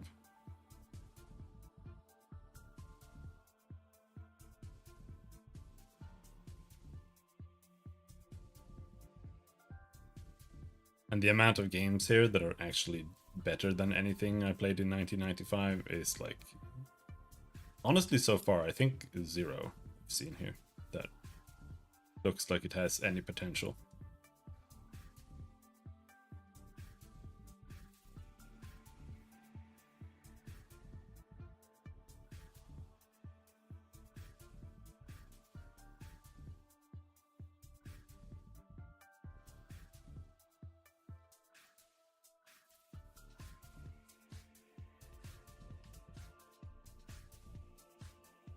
It's a book.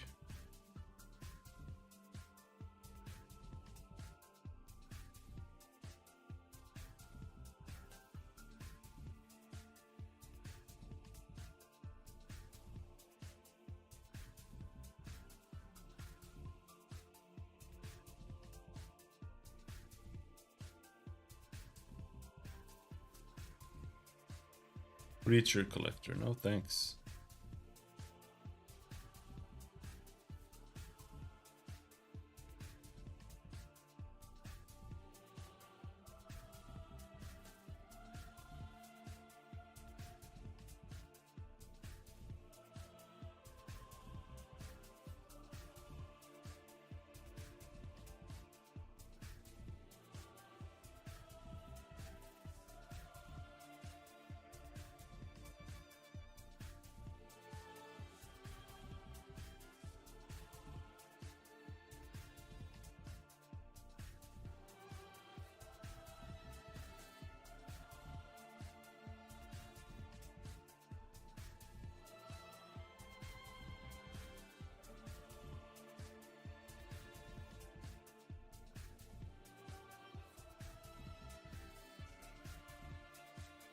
Not a fan of the art style. This is like my worst art style. This is like Fortnite, League of Legends, whatever.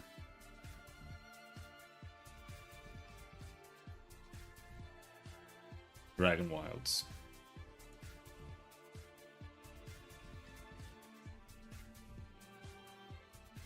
The single most unappealing art style.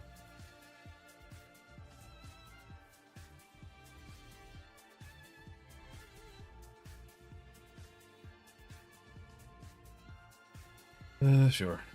I'll add that to wish lists.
Super Robot Wars.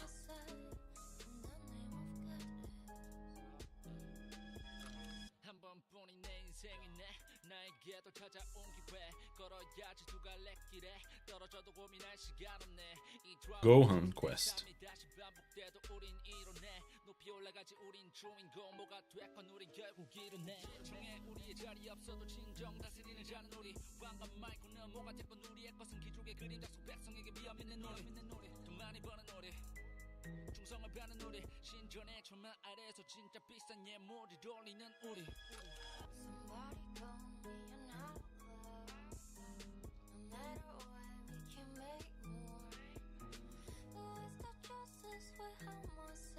Random, nondescript survival game. Let's add that. I'll take it. I'll take it. Runs slower than the running animation.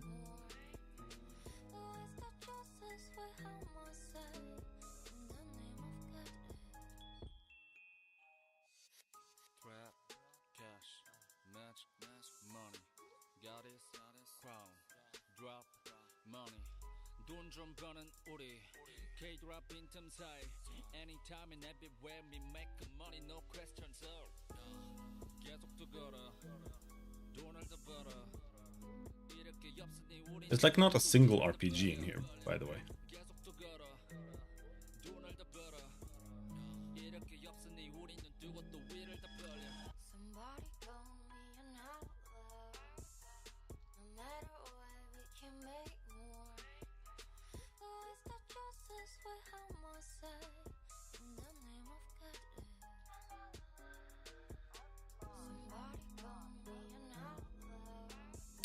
Final Fantasy Tactics. Don't want to play that. One of the few FFT or Final Fantasies I haven't finished. But I think the game is so boring. It literally puts me asleep. It is so slow. The music is so boring. And it's not even, it doesn't even have like actual complexity in combat. You just go up and you attack and you kill.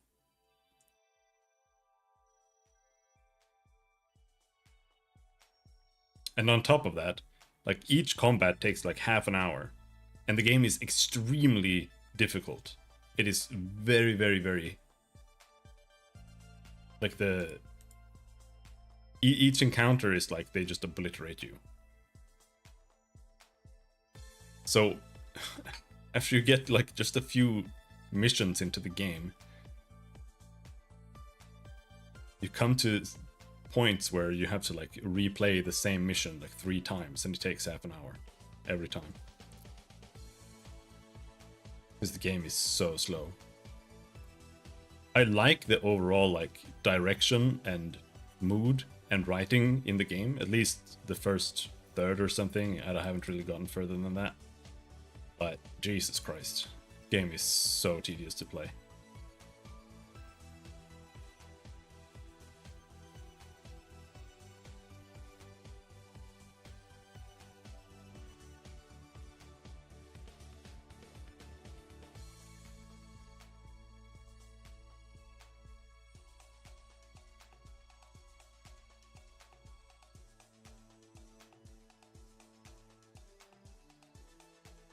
Tadeo?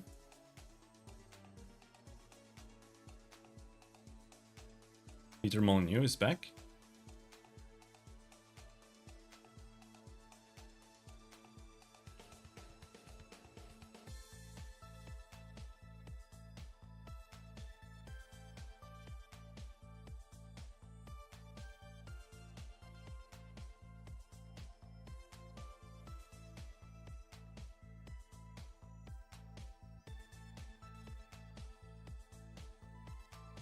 No, that's not Peter Molyneux, but Peter Molyneux is making a god game right now called Masters of Albion.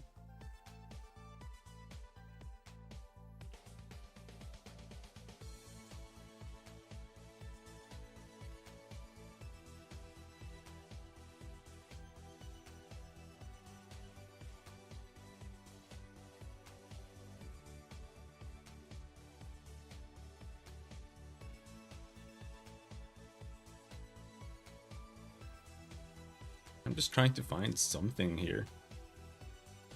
Dungeon with a girl. Okay.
Sit back attack.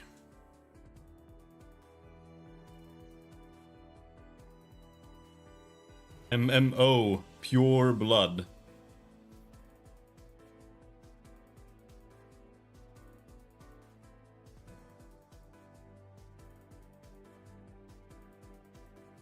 Korean?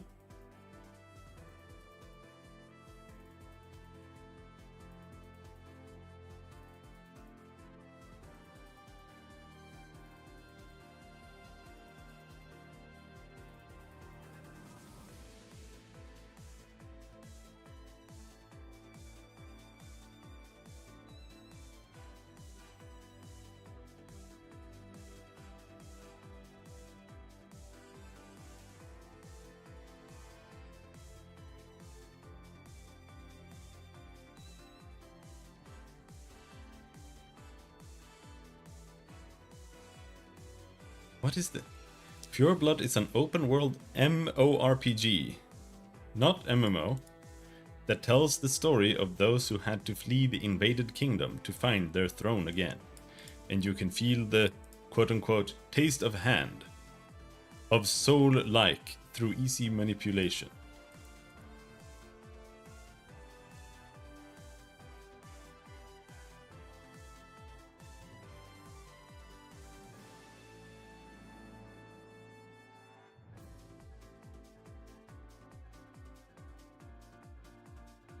Accessibility added to the battle armed with strategy and taste of the hand.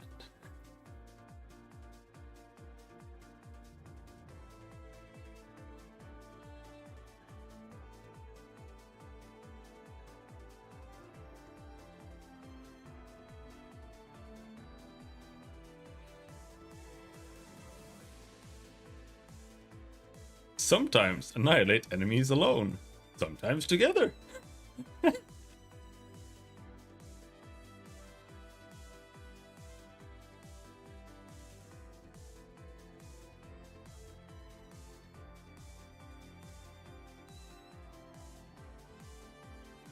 My character, who grew up so hard, determines the superiority and inferiority.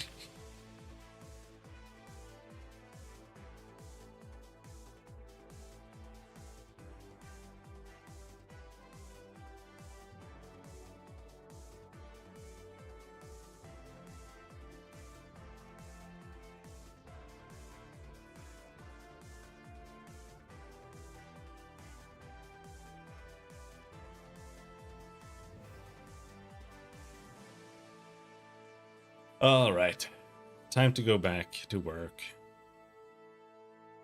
Lone Soul.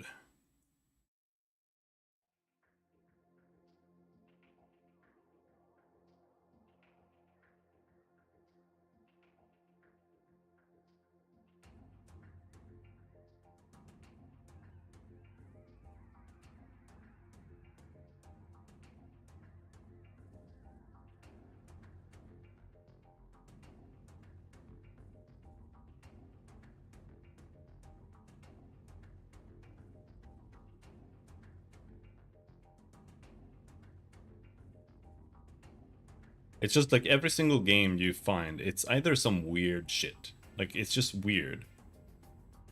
Or it's just some basic bitch anime trash. Or it's literally like the first game I ever played. But worse. They're like, they want to make FF4. So they just made FF4 but worse.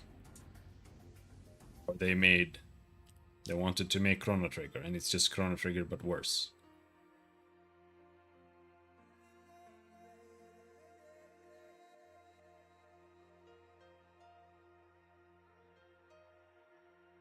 It's just industrial arrested development, really.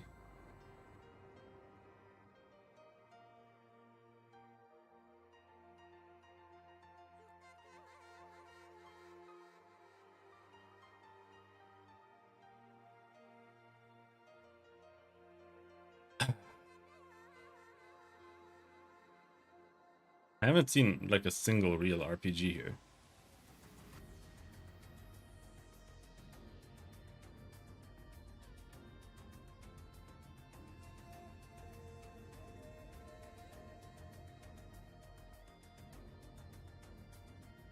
Boomerang Jack.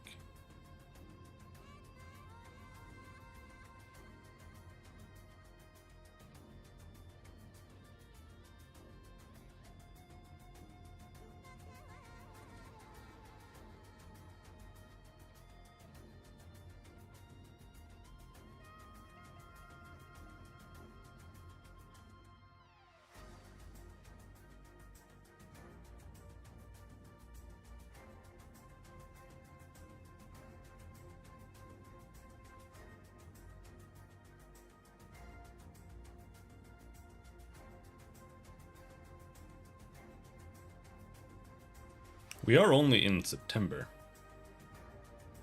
Map Adventure Story.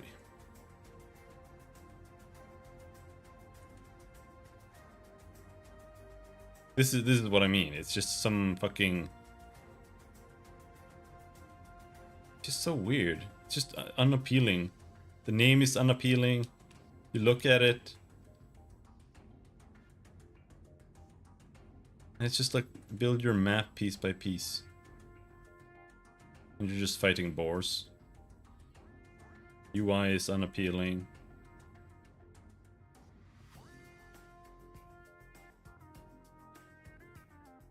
It just feels like they just picked a random font.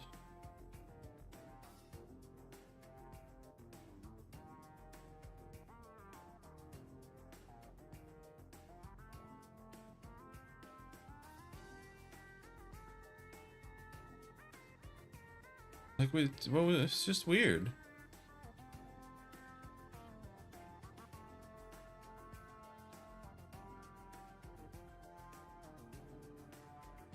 Just so many games that feel like... it's like it's forced. It's like they're going to school and they just had to think of a game to make. And they just kind of made something up on the spot between classes. And then they just made it in school and then they released it on Steam. That's what almost every single game here feels like.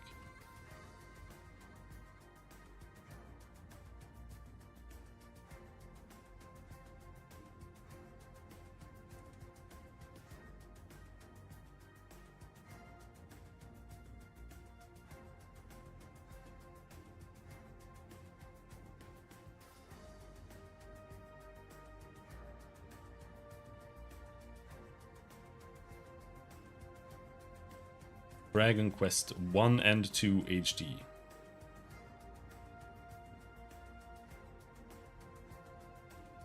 And this is what I mean. This is like the most... and yeah, I know it's a big company, but it's still Dragon Quest 1 and 2, and it's fucking dog shit. And somehow this is like the most appealing game so far. And I know it's ass.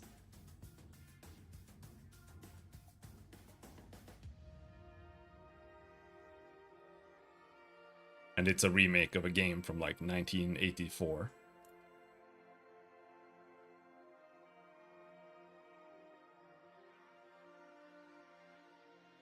This makes me making me depressed. All right.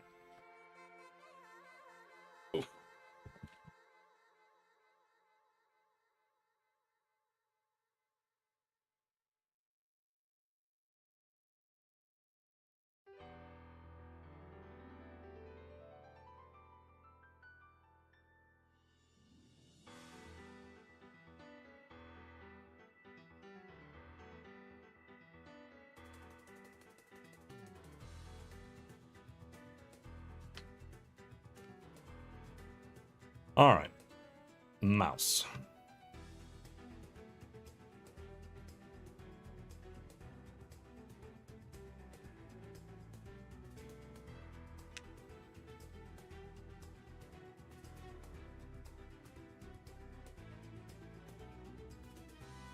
Here?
No.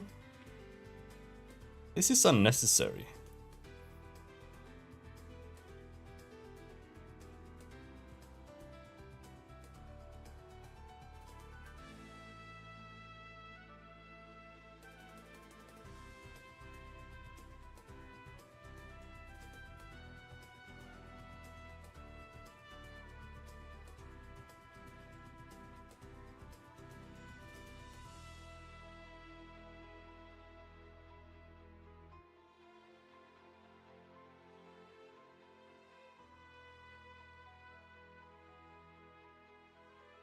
But like it returns, right?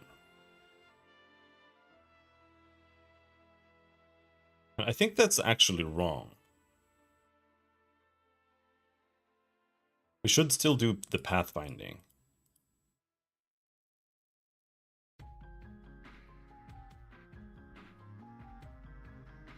Um...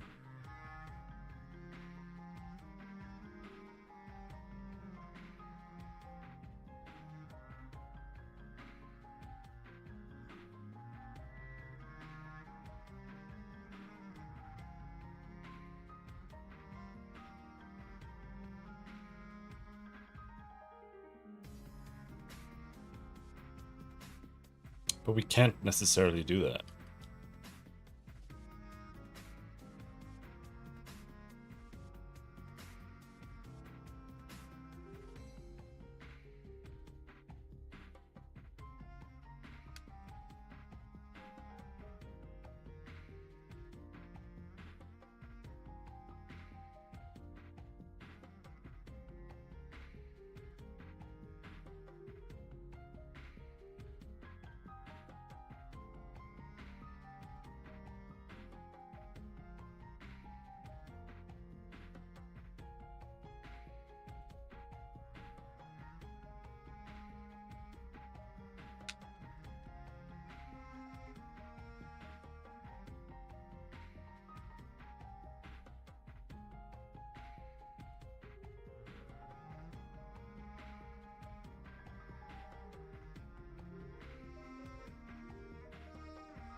Yeah, fixing that is gonna be a bit more tricky, because ultimately I would prefer it if you're pathfinding over something that doesn't permit movement over that thing.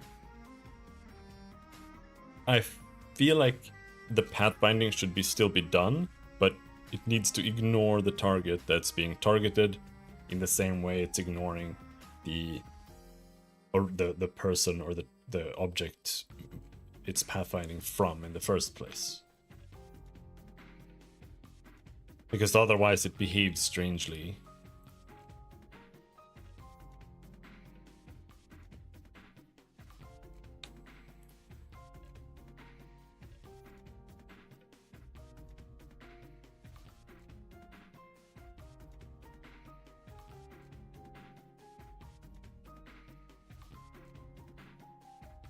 For some reason it paints a little tiny thing there. But yeah, like as you can see here, it doesn't pathfind at all because I can't move anywhere really, which is fine. Kill this guy.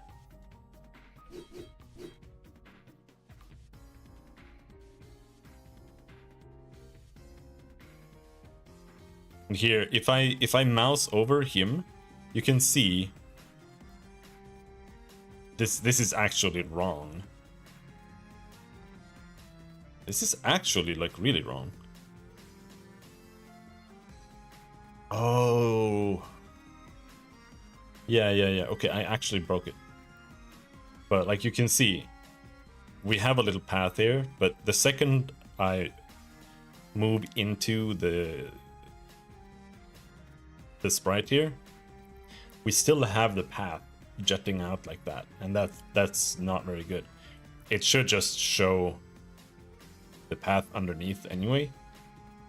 And the same thing I think is true for mousing over somebody.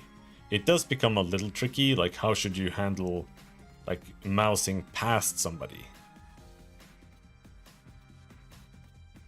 Maybe you won't, or maybe just clear the path entirely. Maybe that's what makes the most sense.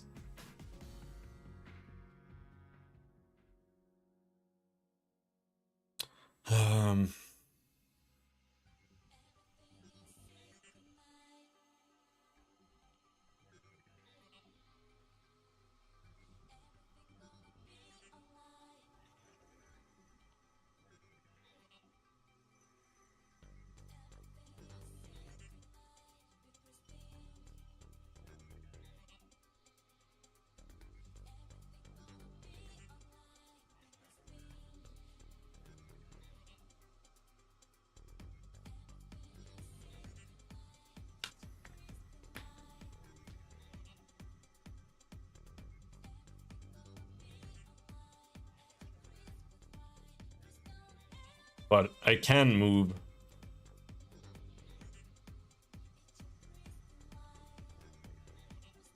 on top of the object here. And it actually displays correctly, though for Rhea, it is not displaying her correctly. So it actually doesn't work. There the X is winning out. Because this is the same Y as Rhea. And he is on a gray, or yeah, it's the same, they're all on the same Y. But Rhea is on a lower X and he is on a greater X. And therefore he stands on top of this guy. Which is weird because he should be a background object now. Though I think I know what's doing it. It's, let's see, update sorting order.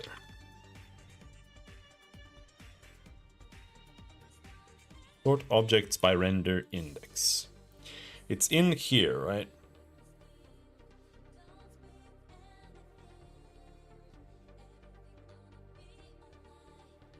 So the way this needs to work is an object here as a sorting override that needs to be nullable.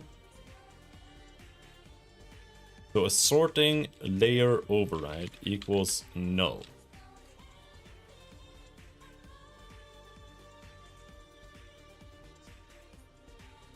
I don't know why I didn't just do this in the first place.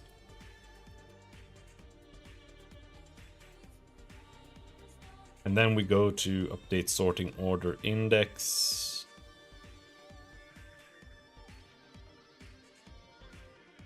But we're not really using it here, so it doesn't matter there. But in main controller here, we are now using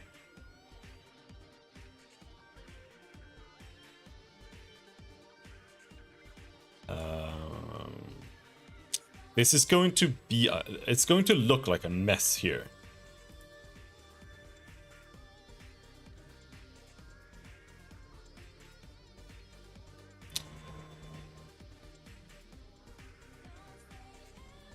So how should we do this? Let's say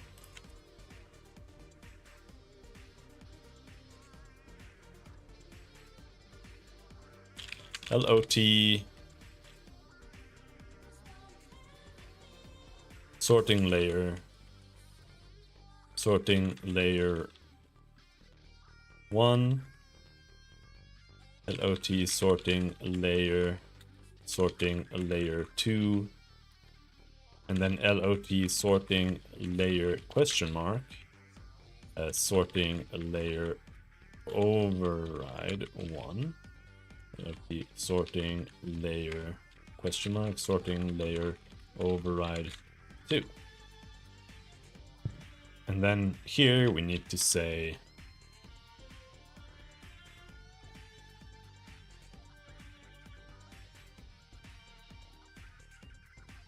well, not really.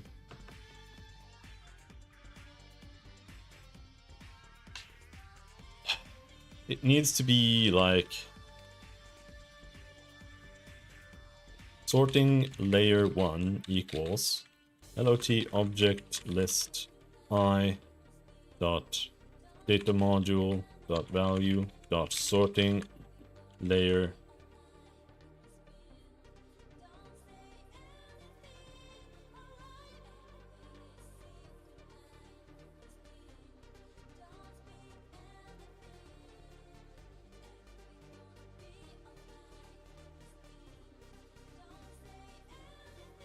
oh no.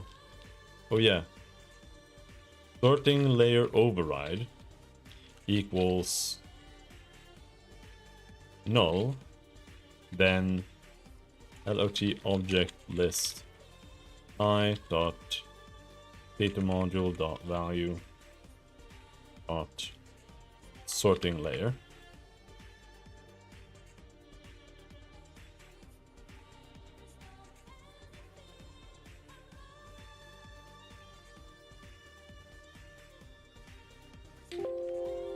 Else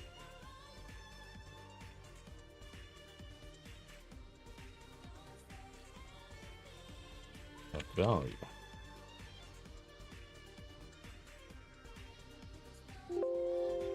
Oh, of course, of course.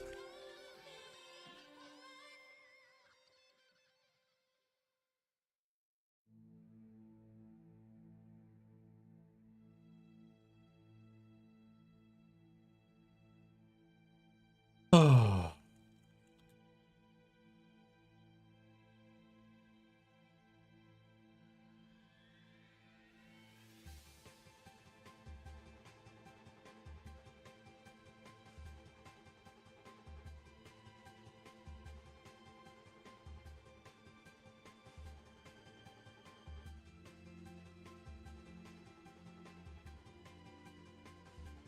Does this work?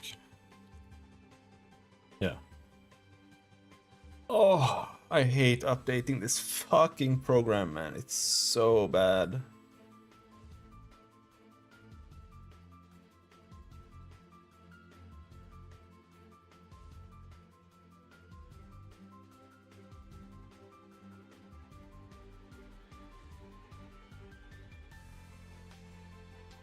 Duplicate.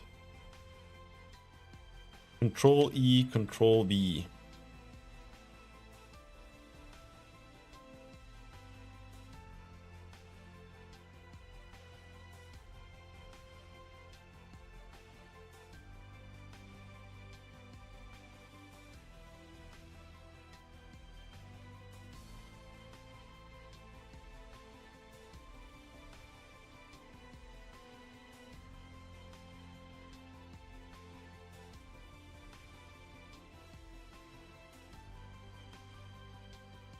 And now that just works again.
I forgot what I was doing. That's what I was doing.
Hello, Julio. How's it going? Going all right. Let's find out how it's going. Oh, that's how it's going. Oh, great.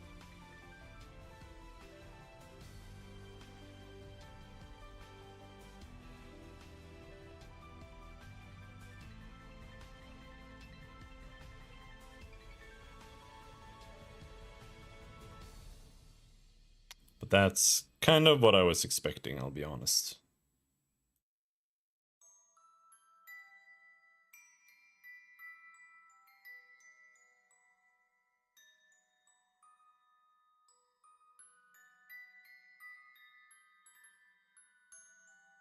This is not what we're doing anymore. This should be layer equals sub data module dot value dot sorting sublayer. You alone.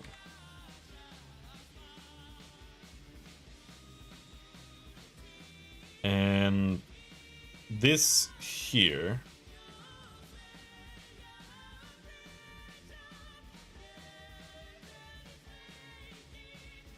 sort objects by render index.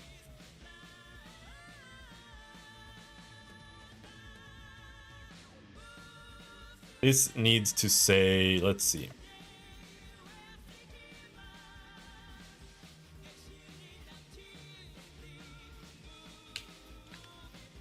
If LOT object list dot count is greater than 1. Or we should say less than 2. Then we're just gonna return.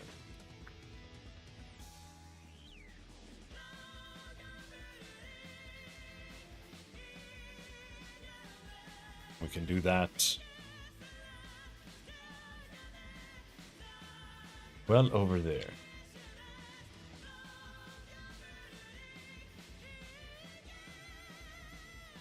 Let's try again.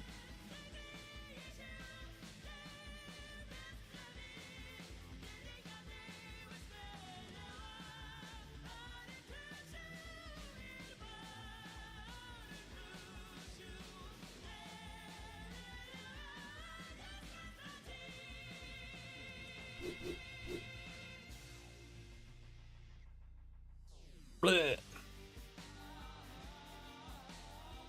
And what now? Ria is still below.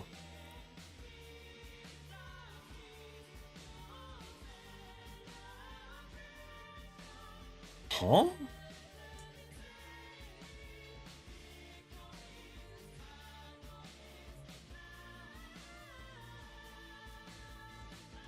And he is above.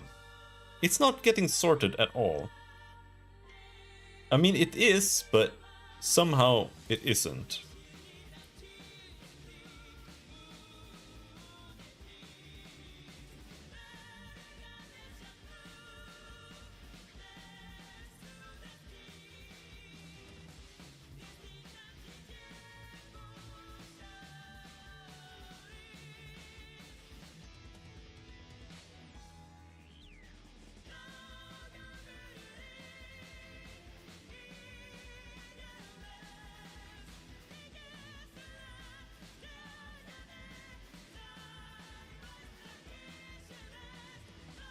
I can't see here.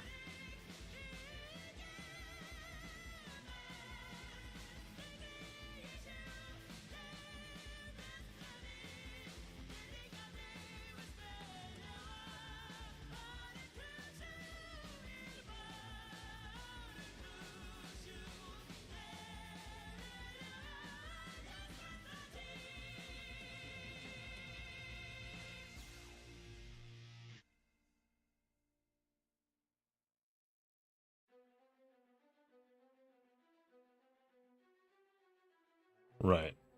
This is why.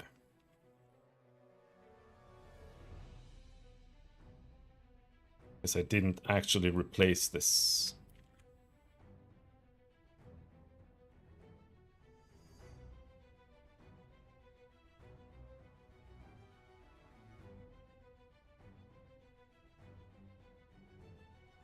Sorting layer. We're replacing sorting layer, not or index.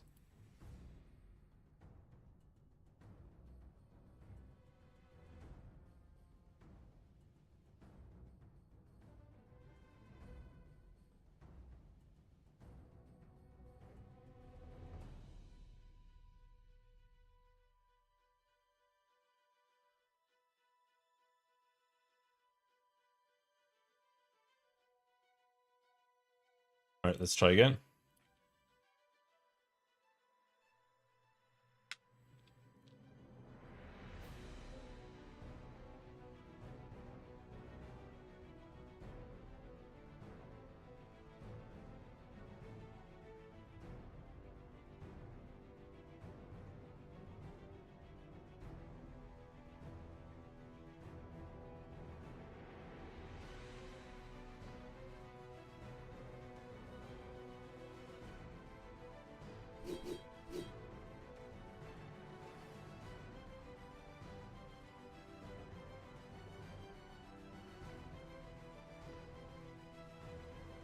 That made it even worse. But this shows that this actually works, which means that it's wrong. So let's see here.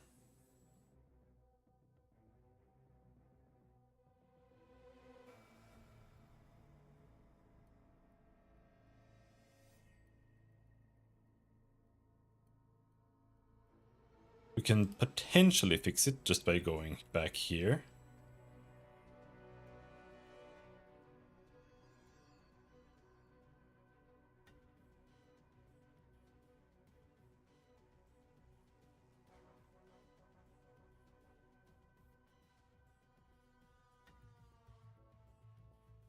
Here, let's switch these around again.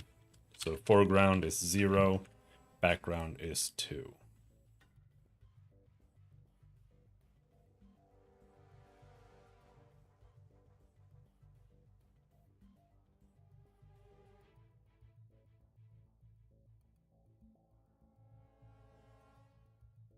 I was putting him at the top layer. He's supposed to go on the bottom layer.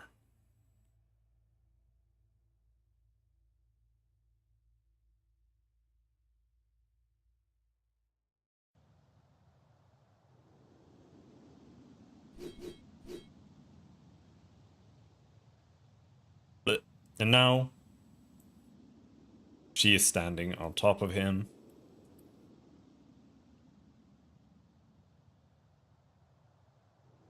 She's standing on top. He's standing on top. It seems to work correctly now. All right.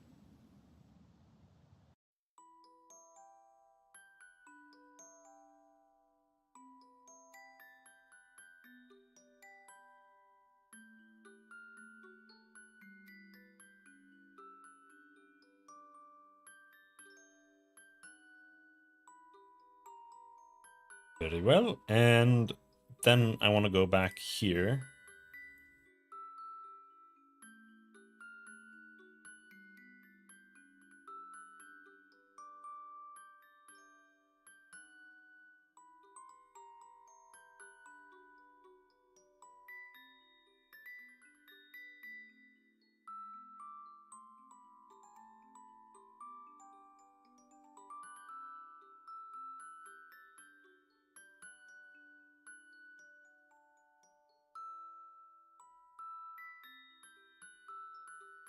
This is placement, movement.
I need to do something like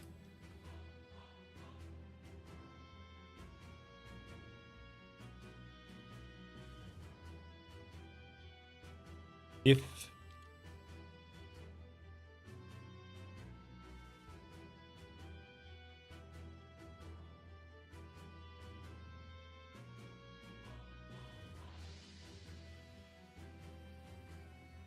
what was I doing here?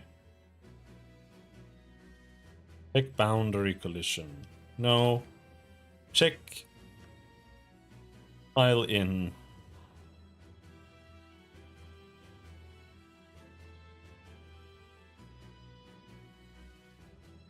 Check point collision probably.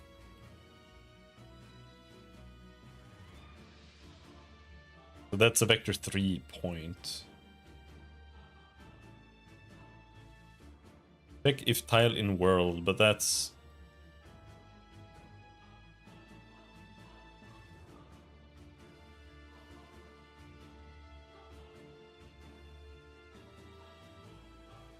Do I really not have? Point. Checkpoint collision.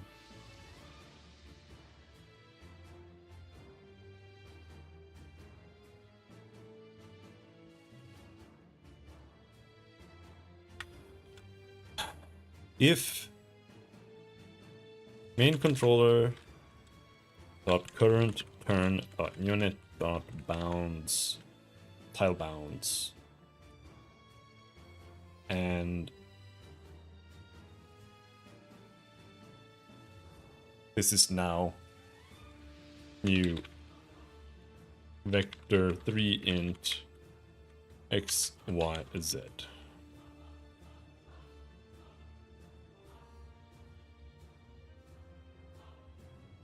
If this is false, then we'll set soft collision.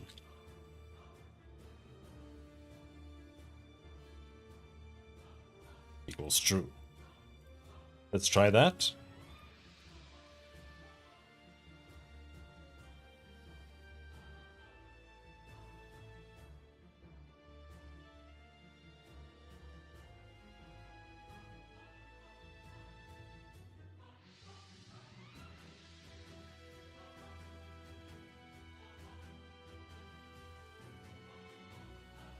Yeah. So now we can move on where we're standing.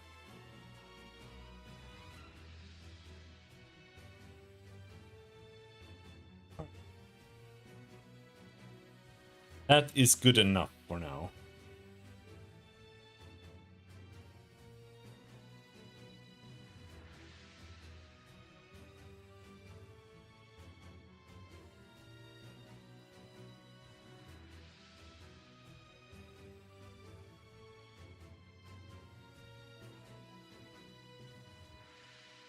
That's fixed. We also fixed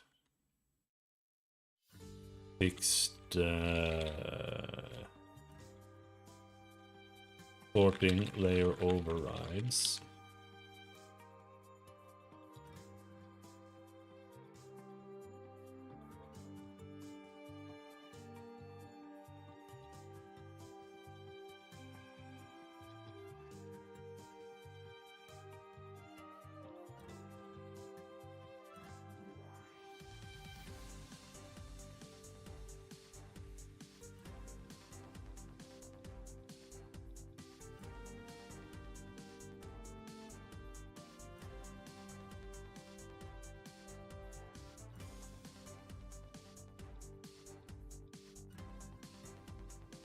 Let's try doing one thing here.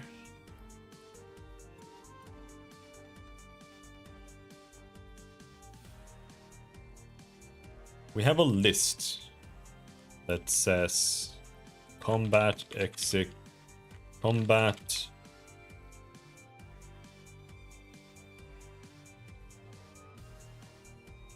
sequence objects there. Not clear.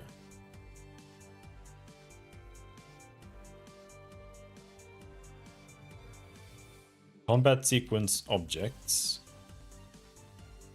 added to here.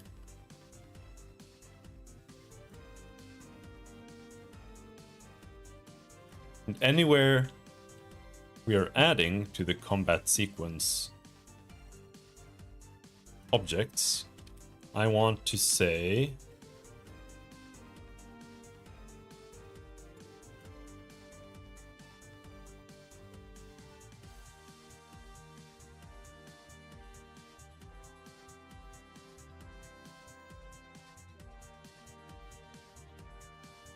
for no, the for loop.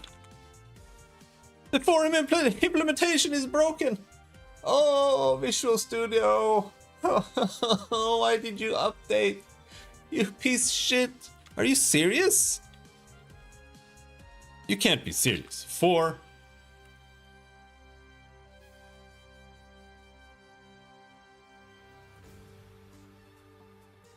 my god.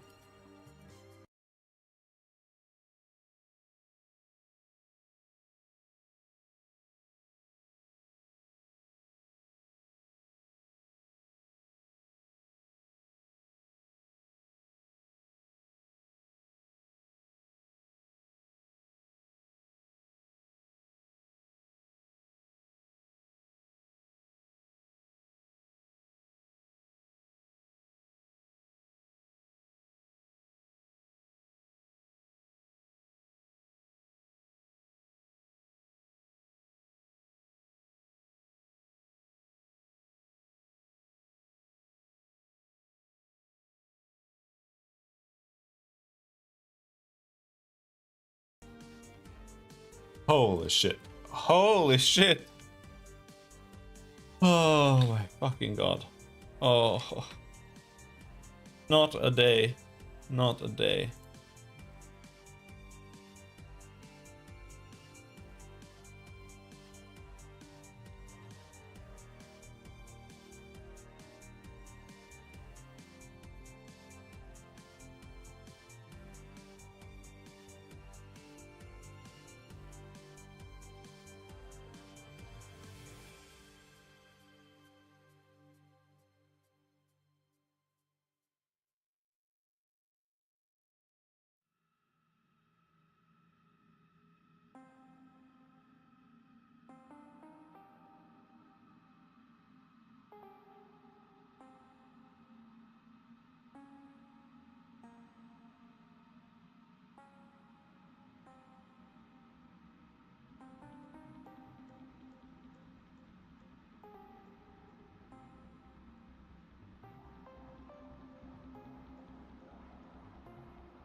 Holy shit.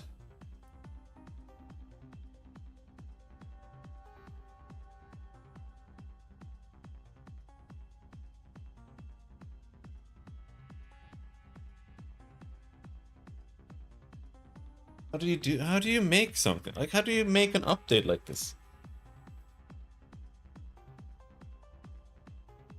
There's never a single update to Visual Studio where you're like, oh, they like did something that was useful. It's always like, oh, they overwrote my settings and they broke something. Like it never ever is an improvement to the program. Not ever. It's insane.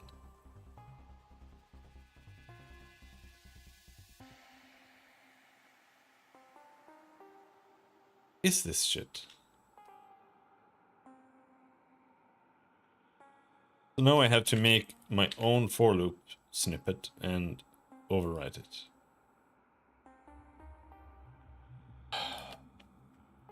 What version is this?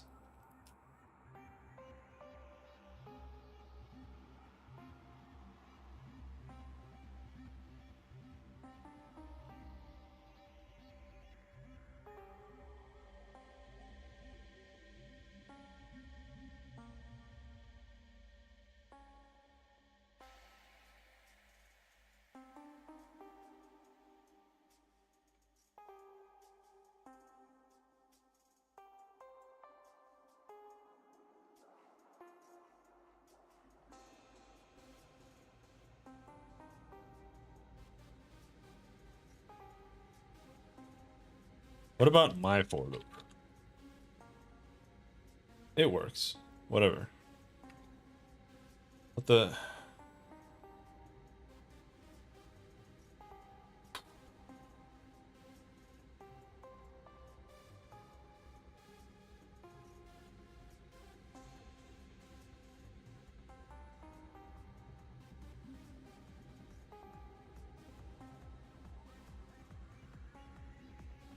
This folder usually doesn't exist, and if you change anything in there, it doesn't affect the program. So I don't know why the folder is even there. The 4 snippet.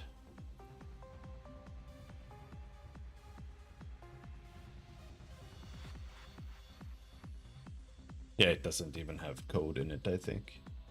No, it does.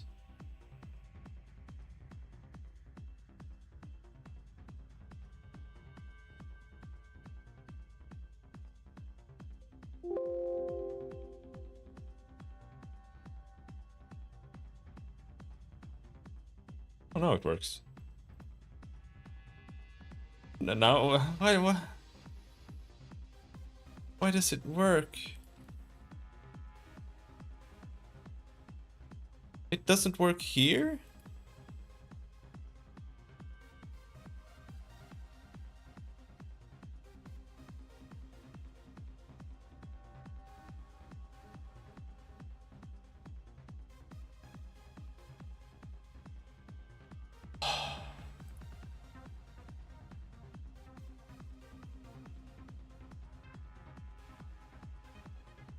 Like it...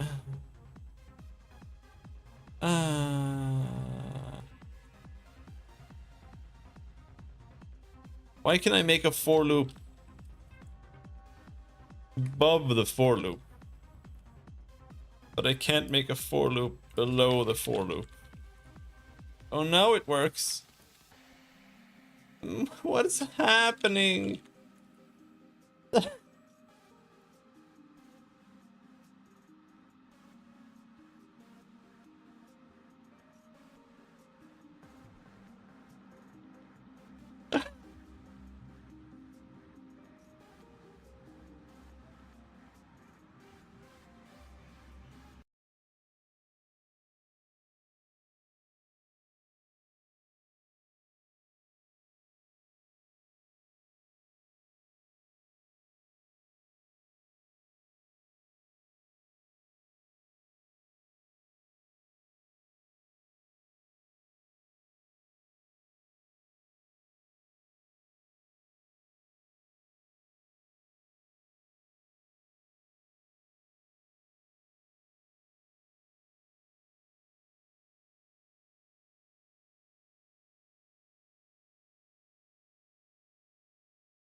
Now it's just... Now it's just gone. Ugh.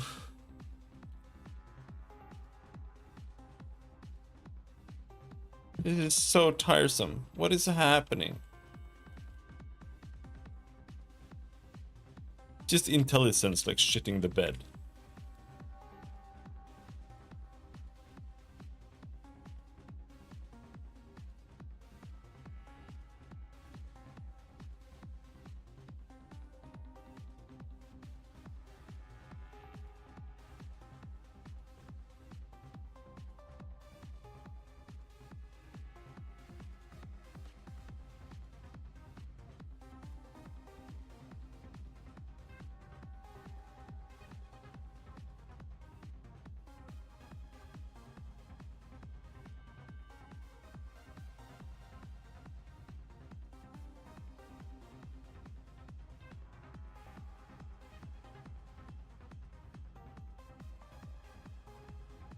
Oh my god. Okay, let's move past this random fucking thing.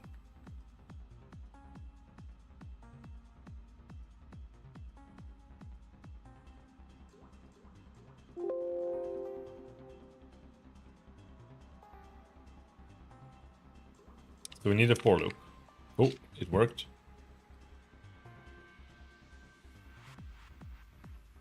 And this is going to be combat sequence objects dot count, and then combat sequence objects I dot override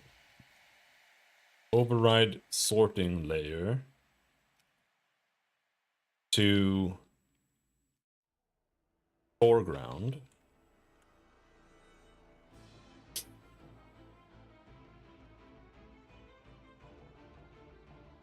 And then we need to do the same thing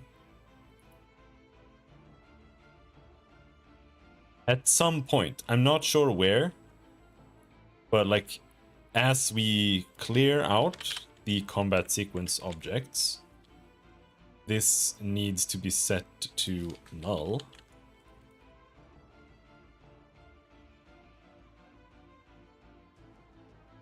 And here, this is done when we're casting. Here, it should not be done at all. It should only be done in the dual sequence.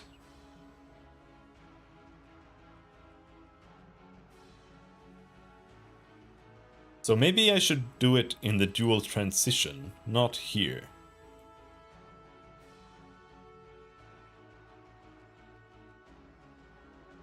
Because here we have a split. It either does use dual scene or use cast animation. And with used cast animation, they should not be put on top. But in use dual scene, we go to dual transition, init dual scene.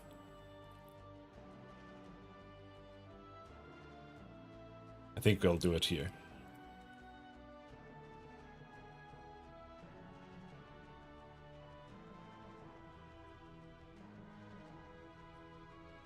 Could probably just do it here, right?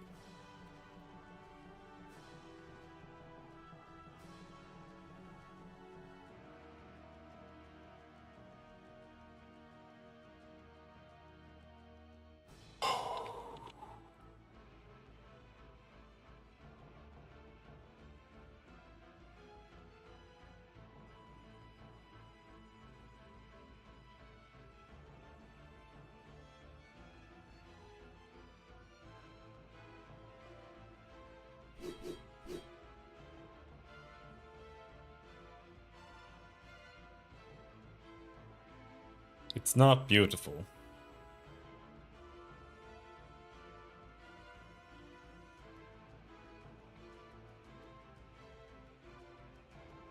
There's no doubt about that.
I don't remember what I just did, or if something didn't work, or if it worked, or I don't know. No, it's fine. It works. It's just not ideal.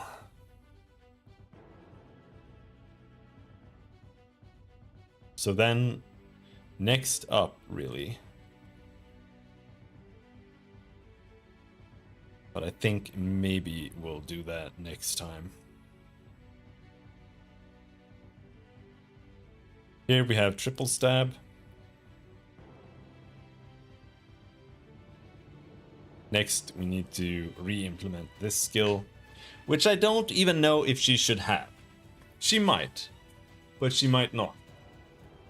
It's an overhead slash, which doesn't necessarily make a whole lot of sense. I don't think it doesn't make sense, but I don't know if it makes enough sense. Because she uses a short sword. And I don't think there's actually anything wrong with a slashing motion with a short sword. But the question is,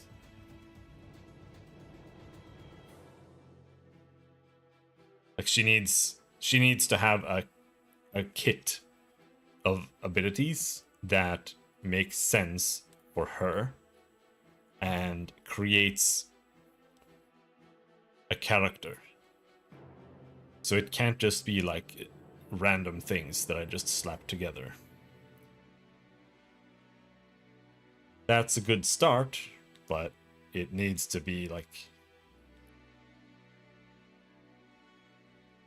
And that's why we need to do like gray box testing, because it just needs to be... I just need to slap together a bunch of abilities and then be like, okay, how does this make the character feel? Or less.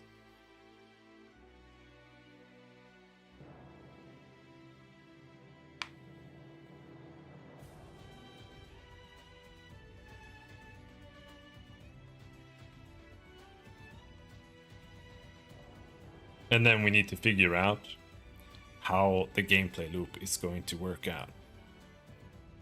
Because there's a question of like, typically when you're playing an RPG, it tends to be about just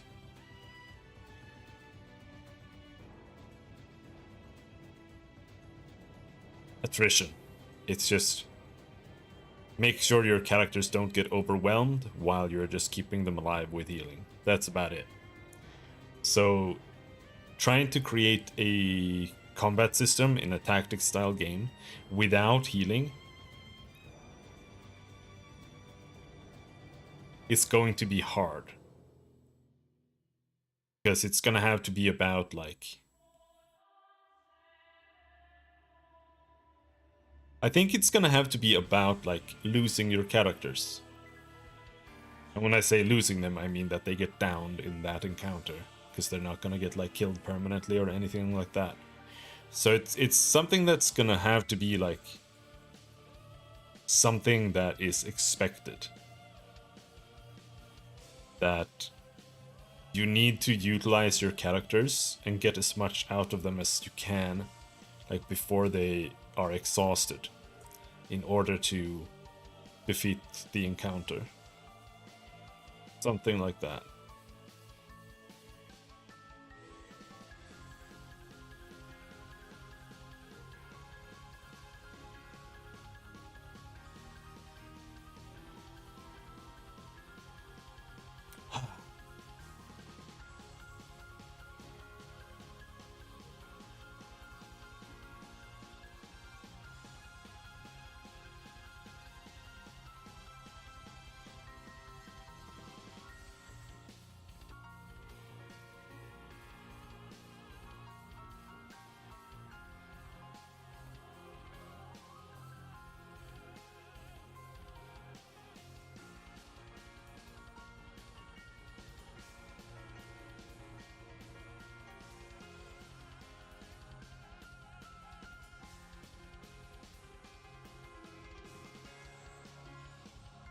Alright.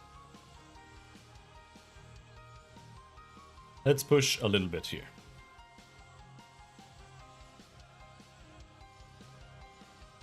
Overhead slash. We need to compare it to triple stab and then figure out what has changed in our implementation method to add and whatnot. We have hit information, is hits, which I believe you always have hits.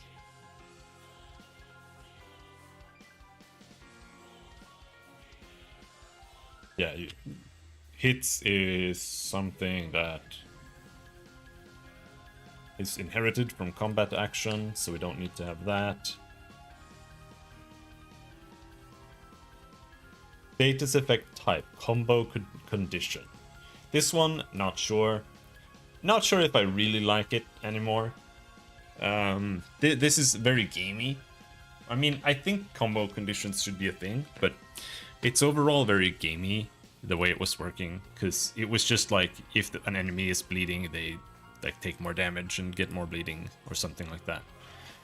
Which I think it's fine. I think that's fine. But it really also depends on how gamified you want the combos and like mechanics to be in the game. Because I don't think it actually makes sense if you really think about it. Like why would an attack specifically do more damage if someone is bleeding or cause them to bleed more because they're already bleeding? It doesn't really make sense, right? But yeah. So I think I'm going to replace that with something else, but we can have it there for now. Because there is another mechanic that I haven't implemented yet, called stability, that we're going to be working on next as well. I'm going to actually put that in the notepad. But that comes with implementing more skills. Implement stability.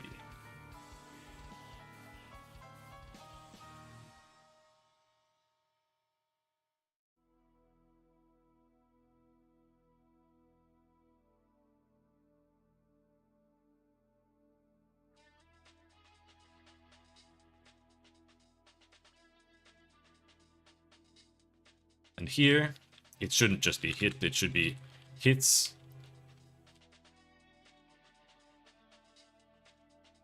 equals.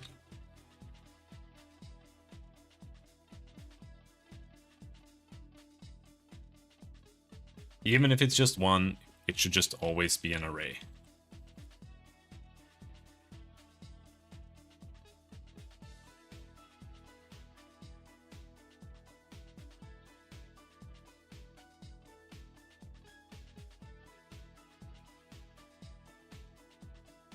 And it should be in the same order. ID equals 1, I don't know.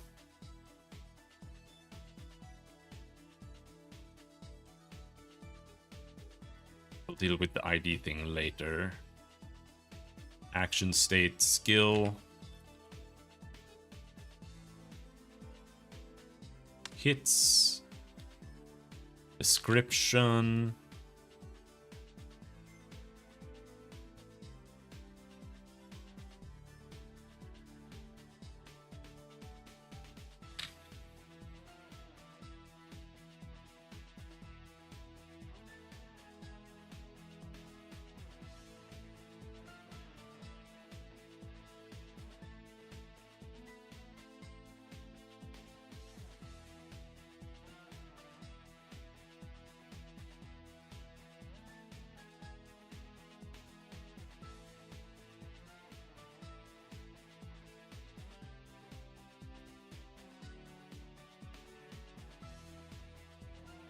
And here, it's not command animation anymore. It's animation list.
change the name of the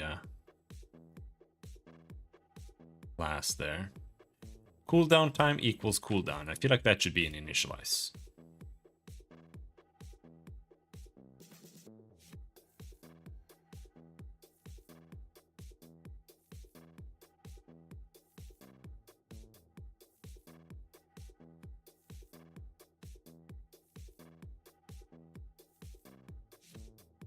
And even execution triggers, like...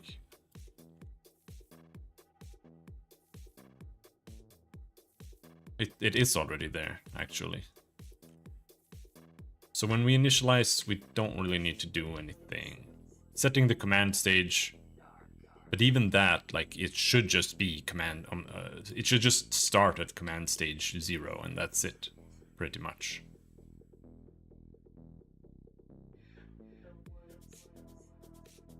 There's no real need for this.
One week?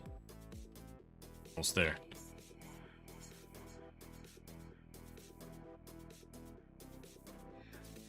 And the heat just came. Maybe you'll get all the heat.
Is it really on 5? It might be. This animation is... Yeah.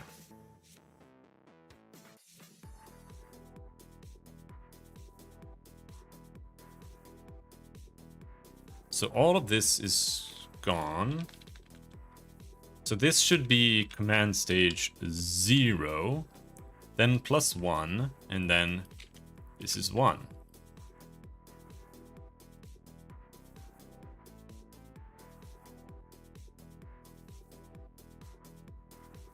And this shouldn't even have an if.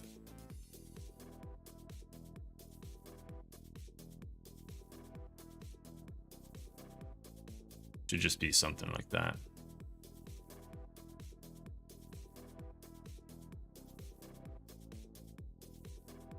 And then trigger, let's see.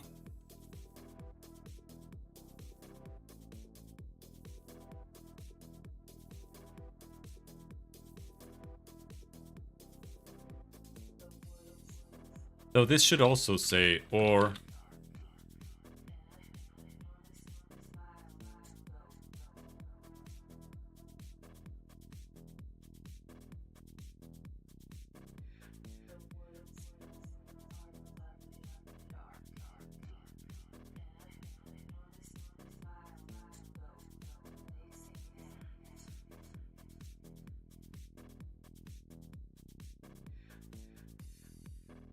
That.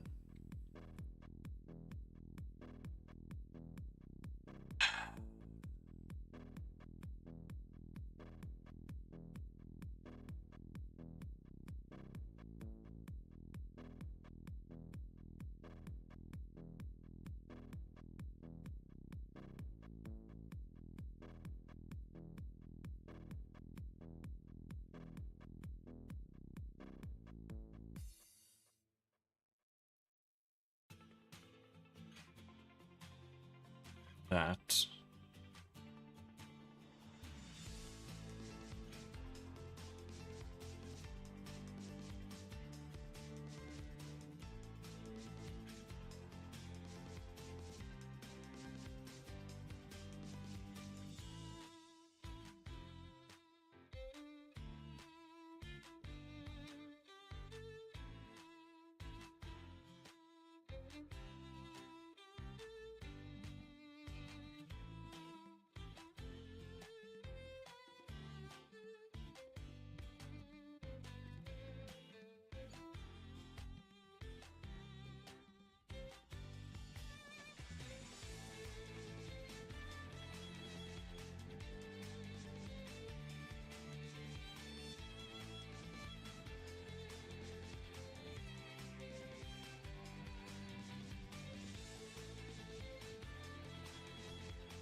What the hell?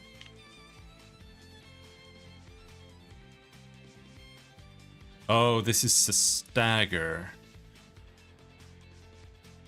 Let's comment that out for now.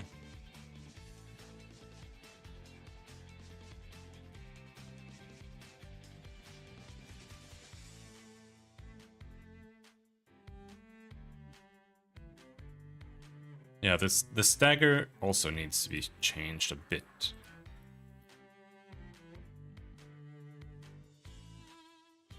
That should just be a boolean that just says like has been staggered. Just no. So you can only get staggered once until your next turn.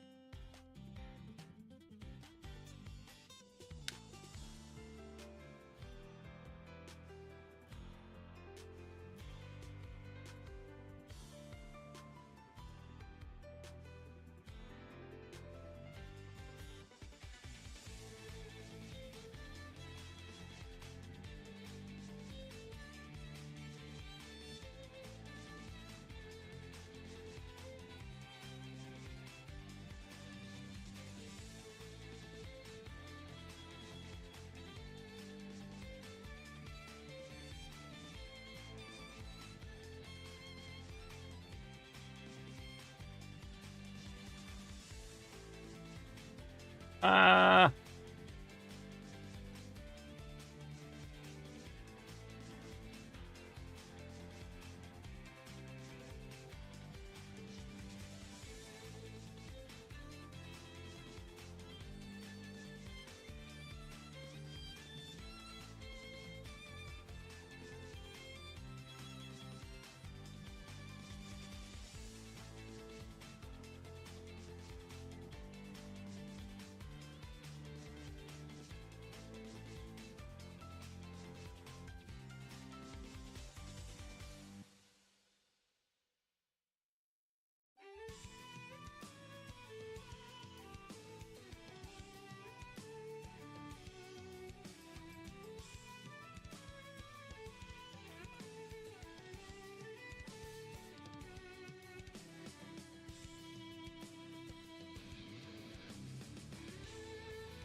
think that should probably also be in end behavior.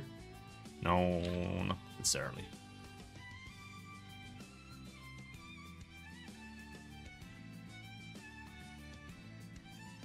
Then let's see.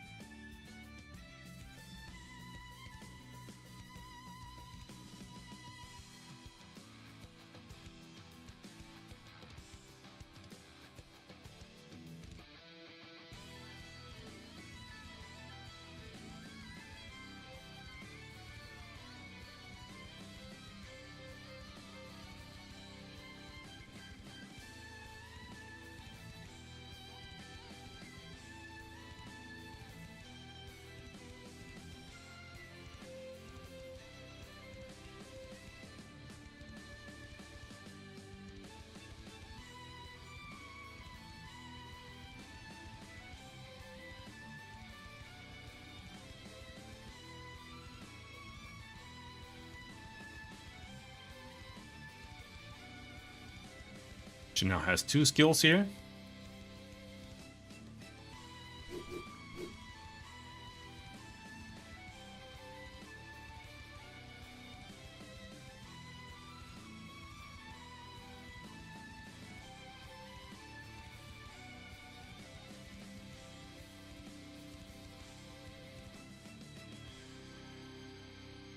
Forgot to change some value. Let's see. Behavior something.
What's the hardest thing to code?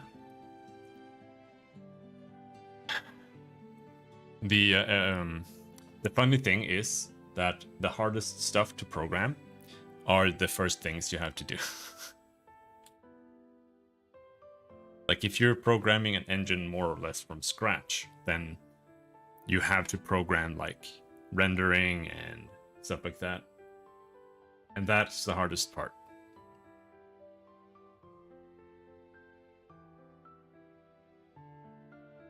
Especially if you want it to be a bit more complicated, or if you're doing like 3D or something, then it's by far the hardest. And like if you want to implement some kind of tile system, or you want it to work like Minecraft where you have blocks or whatever, programming all of that, making it work, making it render on the screen properly, by far the hardest. But that's just from my experience. I haven't tried working with like networking and stuff like that. What's the upsides with building your own engine versus using one of the bigger ones? Well, it depends on what you want to do, right? Like if you just want to make a 3D game and you're pretty much, your entire game just revolves around like jumping, walking around, attacking something, whatever, then you can just like slap in Unreal or Unity and just use basic stuff that they have and it just works, right? And their entire engine is built around like having an editor that lets you make the levels and stuff for your 3D thing and whatnot. But if you're making something that's based on tiles or like hexagons or something like that, it's not necessarily supported. And if it is, it's like very, very basic and shitty. Like Unity has built-in tile mapping, but it's ass. And what is tile mapping? Tile mapping means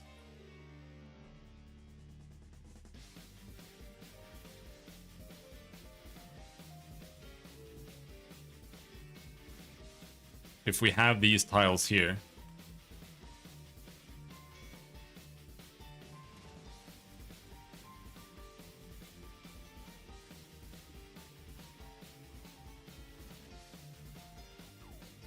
we then assign numbers to these. So this is 1, this is 2, this is 3, this is 4, this is 5, etc., etc. And they all have numbers.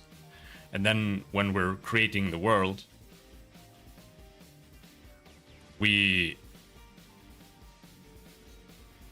simply say that this tile here, this is a 1, this is a 1, this is a 1, this is a 1, this is a 2, this is a 3, this is a 1, this is a 1, this is another 3, 3, 4, 3, 3. And that's how you build the world. It's kind of like it references over here, and then as we're rendering, it reads these tile numbers, and it's like, okay, I'm gonna go fetch this tile over here, and in the rendering step, it like places it here, and you can see it. And yeah, Unity doesn't really do this very well. It has this, but it's just awful.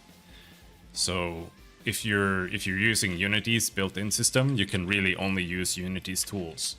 If you make it yourself, you can make your own tools for creating levels and whatnot. So that's what I've done.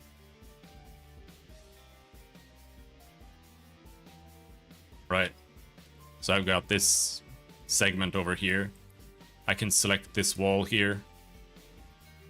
And then I press a little button here, which switches it to placing it vertically or along the ground. So I can just place this here now. And this is now a wall that's standing there. And if I select this here, this is ground. I click this again. Now this is ground.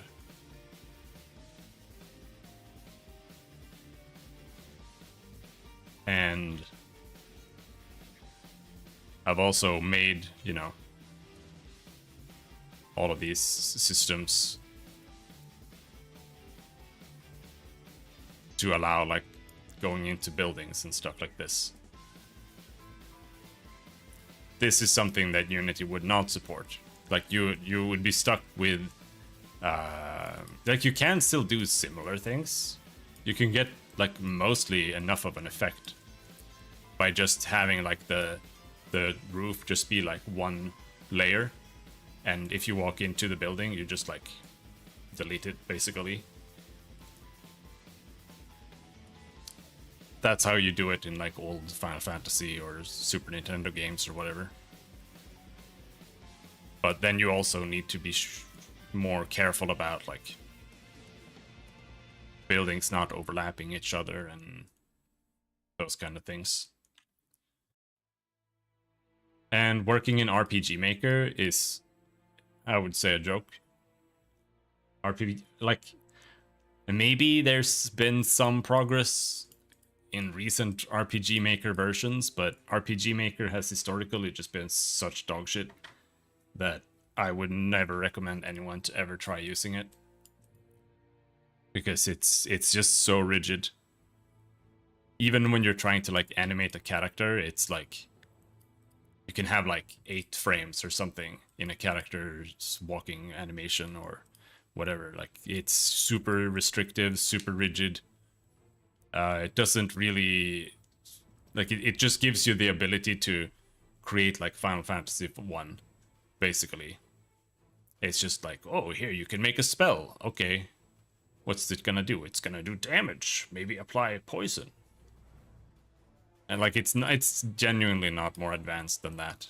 it just gives you tools to like play around with. It's more of a toy than anything else, than a real engine to make things in.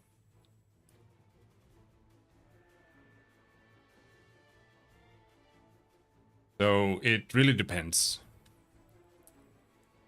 what you want to do, and like making a 3D engine from scratch versus using Unity or Unreal, it's probably not worth it. Like, that's just reality. Like, it probably isn't worth it. 'Cause it's so much harder. You need to make, like, there's so much stuff you need to do now, especially nowadays when 3D graphics are so advanced. I still think you can. And yeah, but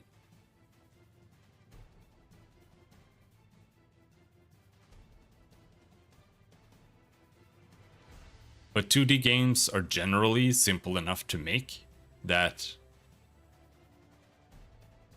like, making some kind of tile mapping system or whatever from scratch isn't really that hard. So you can just do it, and it's not like that big of a deal. But there are also a lot of solutions that you can use. A lot of games just kind of hack it together so it looks the way like old games did. Like, there's a game called Potion something. You make potions in it.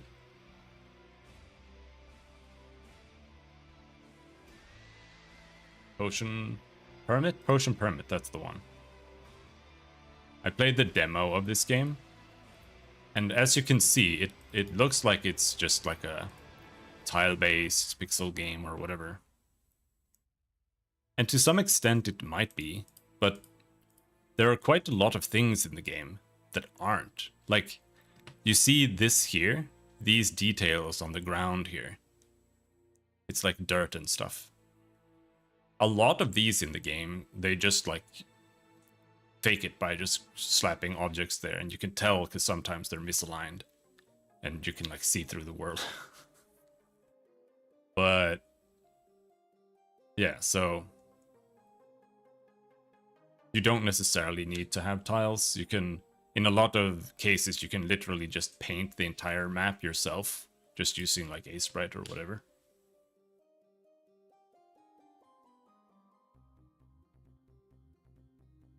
Have you looked any different at games after you started to make games? Like, do you see things like they took shortcuts here, or that was bad coding and so on? Sure, but honestly not that much.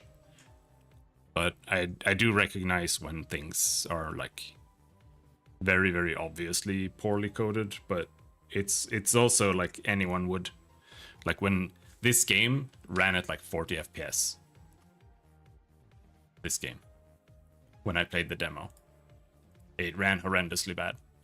And that's just like, obviously that there's something wrong with the coding.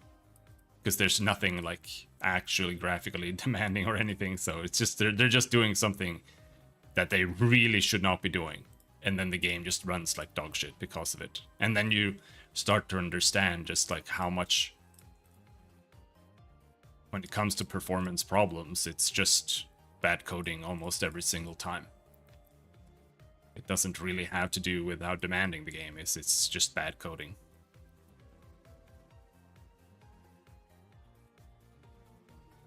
But no, not exactly. I mean,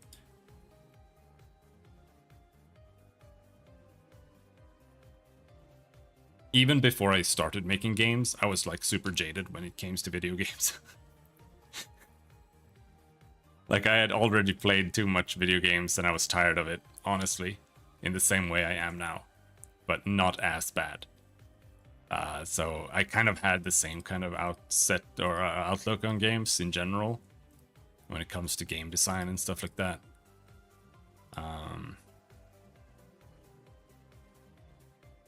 You think fix things like that afterwards? Yeah, sure. Sure.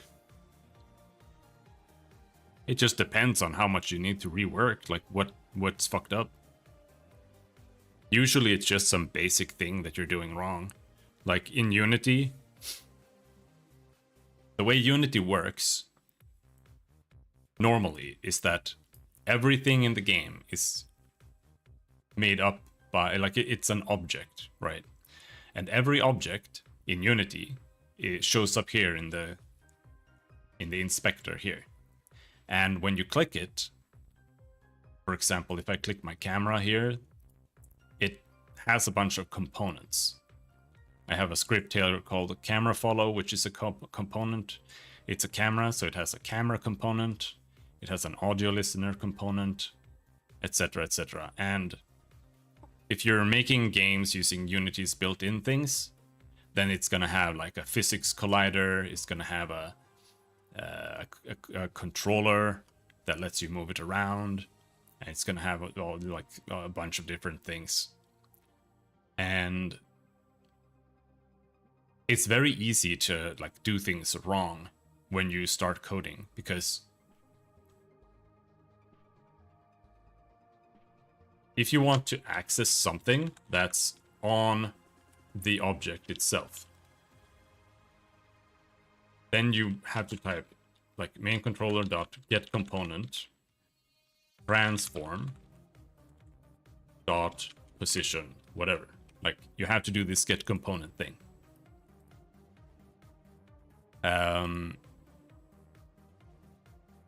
And this is very expensive. But it's really hard to know that get component is expensive. Like, it just is. So you just have to know that.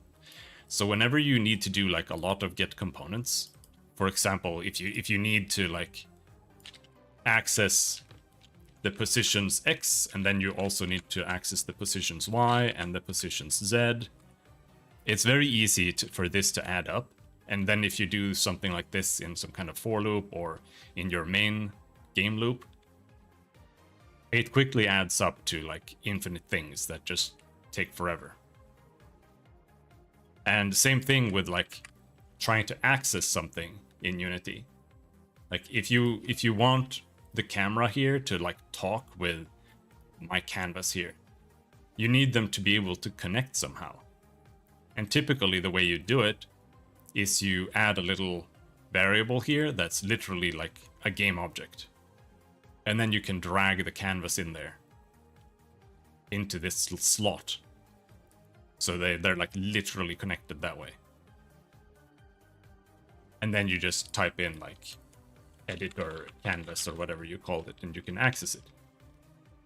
But a very common way that people do it is that they do like game object dot find, and then they type in a string which is like editor canvas,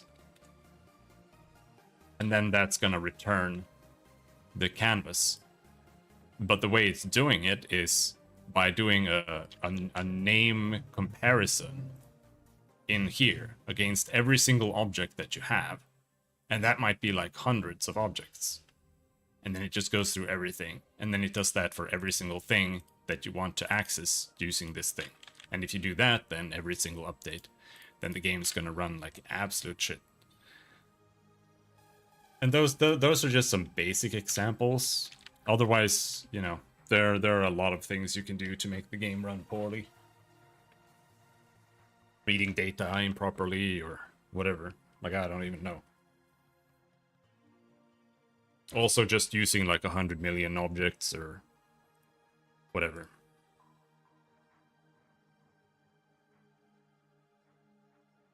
So, yeah, it really just boils down to how knowledgeable they are.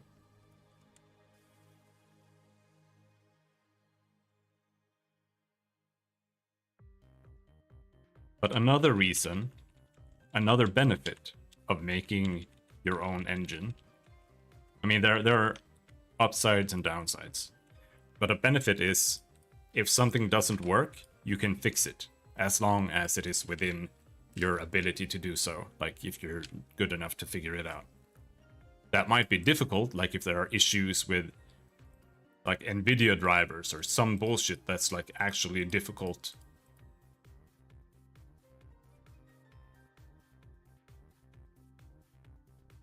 Like very like esoteric information that's hard to understand or yeah. Because if something stops working in Unity, then Unity has to fix it for you. And they might not. Like I knew a dev who was waiting for Unity to fix a bug that was making something that he was trying to do impossible to do.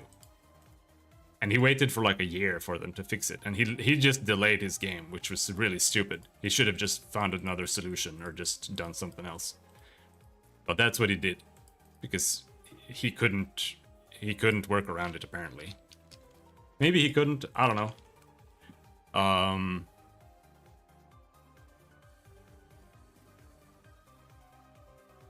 But the downside is that the engine itself becomes a little bit vulnerable, because if whoever made the engine steps down, leaves, dies, whatever, who is going to maintain it going forward? Who is going to make the next game using the engine?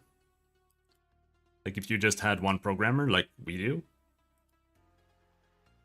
you're just gonna have to like hire someone to decipher the entire engine and like try to master it, and then pay him to do that, and then maybe he'll stay around and help you like use the engine and make the next thing.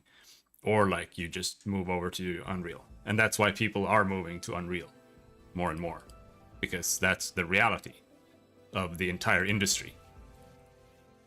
Because they all had like proprietary engines that they made their games in from back in the day, and a lot of the people who made those engines are like literally retiring because they're old. And then they have like just people who aren't experienced. They might have people that they shouldn't have hired for various reasons that are not qualified. And now they're just stuck with like a massive amount of code that they don't know how to work. And they need to make games to stay afloat. And that's when you just delete everything and go to Unreal. Because in Unreal, someone else is maintaining the engine for you. So you just have to work with it. Even if you're even if people leave your company, people go to school to learn Unreal, so you can always get more people who work with Unreal. So like for big companies, it's like a no-brainer to go with Unreal or Unity or something. Really. So going forward, you're gonna see less and less engines in general. It's just gonna be more and more Unreal, more and more whatever. But we might see more and more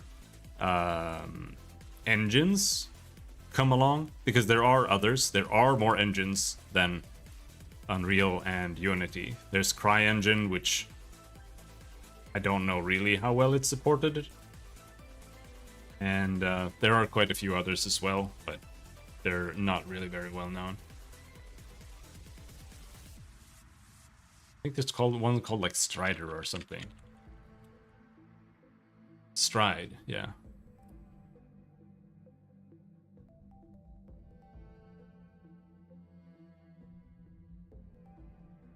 Yeah, I looked at all of these.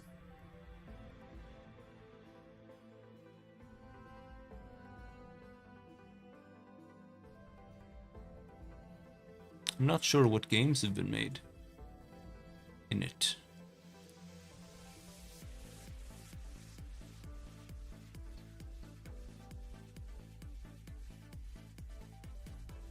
They don't have a list.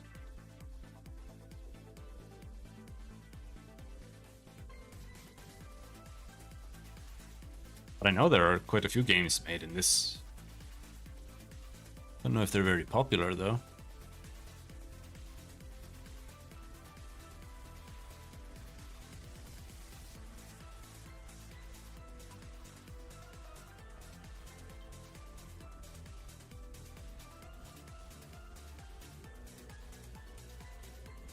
I don't know. I think they used to have like a games made with Stride thing before, but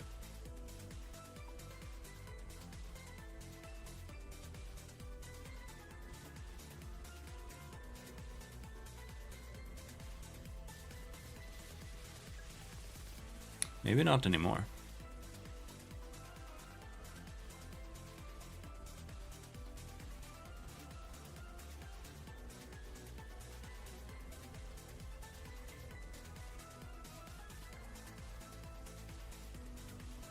Oh well.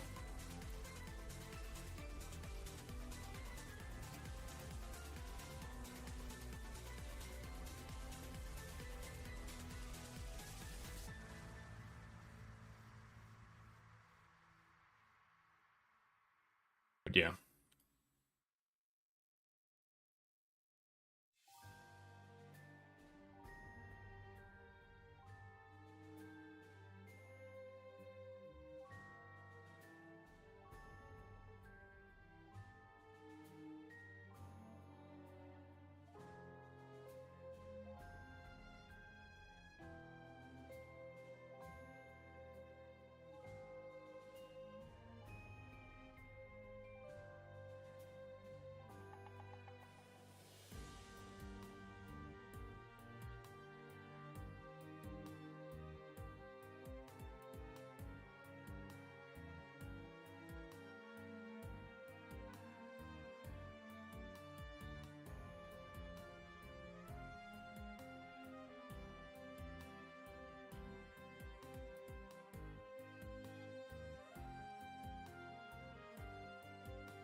Yeah.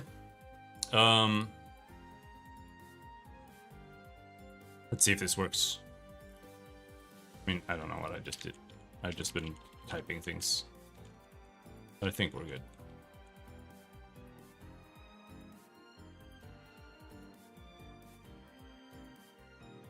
This should not need to say that again.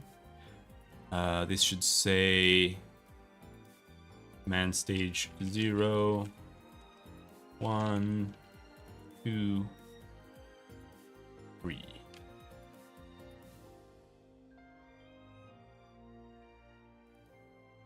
And initialize should say man stage equals 0.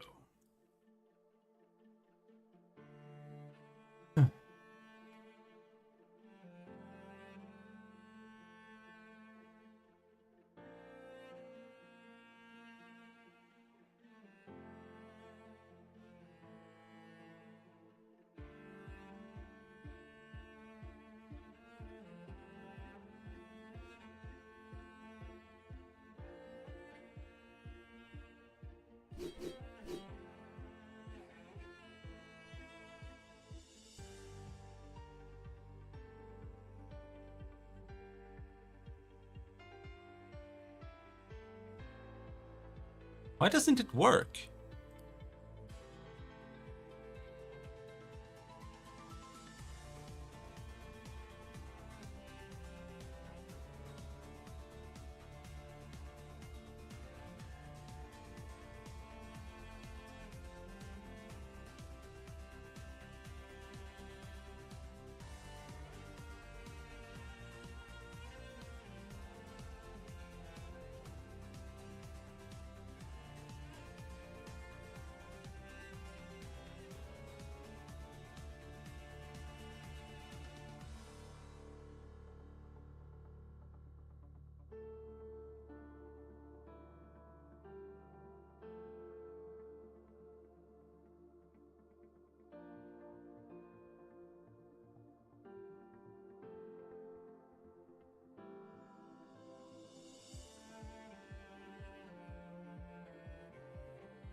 Like the trigger doesn't do anything.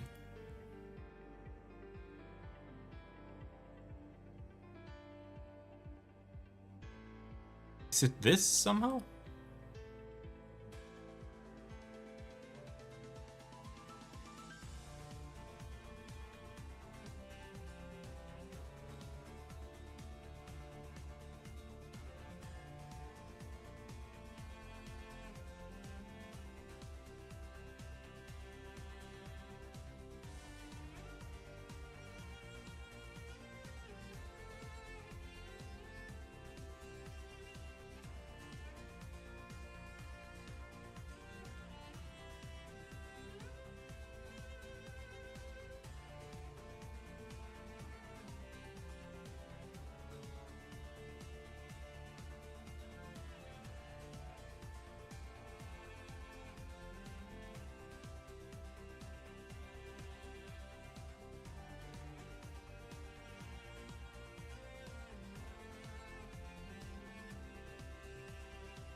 What?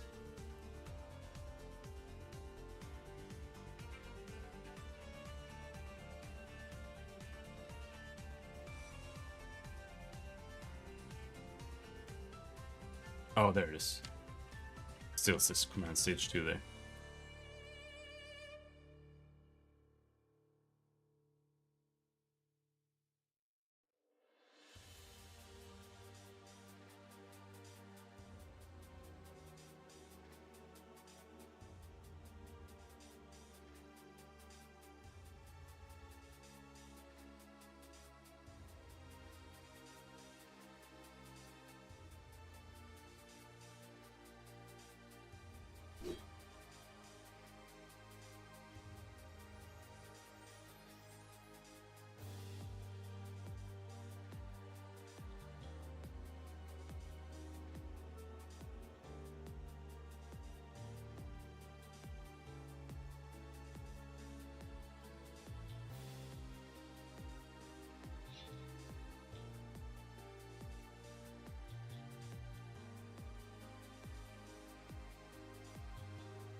Let's try again.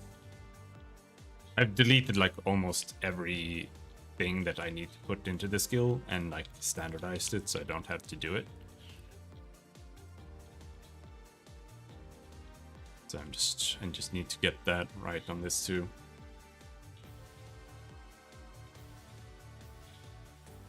Next time I need to make a new bar somehow. Alright, so now we have 2 attacks for Rhea. Got triple stab.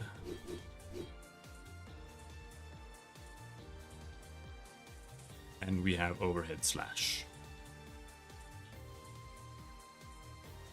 And we need some more things here too. We're gonna add a bar called stability. I don't really know where to put it. I think I'm just gonna make something basic here. Just add a color and a number. Put it here somewhere. At least for now. And then we're gonna try to program in some functionality for it.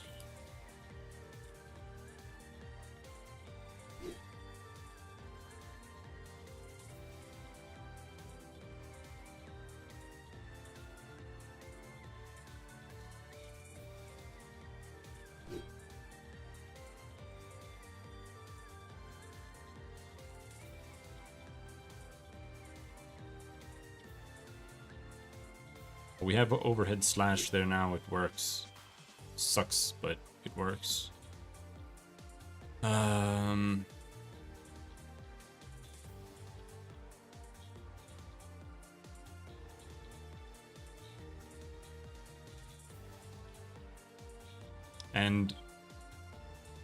alright. So let's type down some things for next time. Implement stability. Implement more skills. Implement more complex armor types.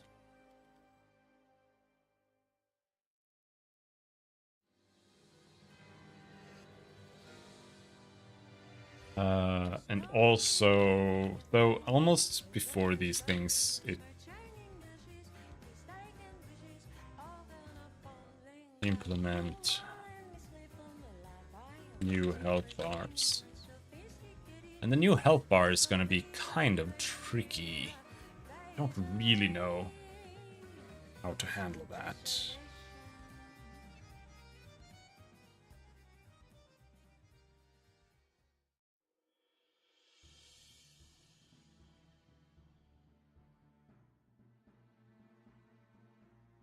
It could be a game object.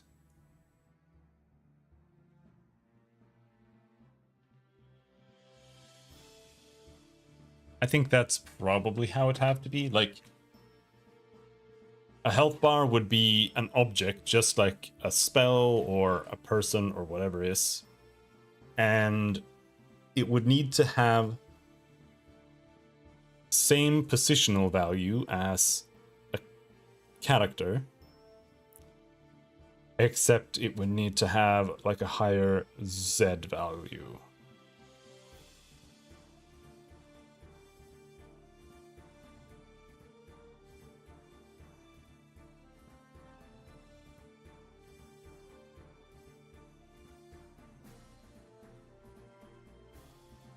It's a little tricky, right? Because should it be hidden by buildings? Like, not really, but at the same time, if there's a unit here and I can like see it technically, but this building is in the way, should like how should this object be seen? I feel like in that case the building should maybe be made hidden, and then that way we'll see the health bar. Should the health bar always be on top? It's but the health bar needs to have something, like it needs to be kind of advanced because it needs to show contextual information. Like we've talked about having more complex armor types, so you can have like slashing, blunt, piercing armor. But the way I wanted to do it at first was to just have like light, medium, heavy, and then that would just have a fixed definition. So light would be 20%, medium 40%, heavy 60% damage reduction. And then depending on what damage type you used, you would get more or less like reduction on that. So like blunt might be 30% reduction. Slashing might be 10%. Piercing 20%, you know, just something like that. And that's an abstraction to make it easier. And the reason something that might still be needed is because when you have more complex things, things matter more. So if I'm fighting this guy here, let's say this guy has full plate or something, or something that's maybe less obvious what it would be, like some kind of brigandine or something. Then if you have to choose, like, should I be using piercing or slashing or blunt against this guy, then you'd need to have that information. So instead of it just saying medium armor here, and you could just kind of know, or you could just use like whatever, like, you know, he has some armor, okay, maybe I'll use the piercing skill, whatever. Now you have to know how much piercing armor does he have? Can I overcome it with my piercing attack? And then how are you going to see that? Is it gonna be like you have to hover over him? What if you have like 4 targets around you, or 5? Now you have to, okay, we have to check this guy, he has 10 armor, check this guy, he has 15, this guy, he has 23, this guy, he has 5. And it just makes the game clunky. So there, what I want to do is I want to have like contextual information above the health bar. So for example, if you click a skill that uses piercing damage, it might show you how much piercing defense every target around you has above their health bar, or maybe even show you all 3 of their basic defenses there. But the same could also be true for spells. Like maybe certain armor has more defense against fire. And yeah, so it's all good to want to have more complex game mechanics, but there comes a point where you have to consider whether it is worth what you get out of it versus how clunky it makes the game play and how difficult it becomes to get all the information you need to play the game in a manner that is actually enjoyable and not just tedious.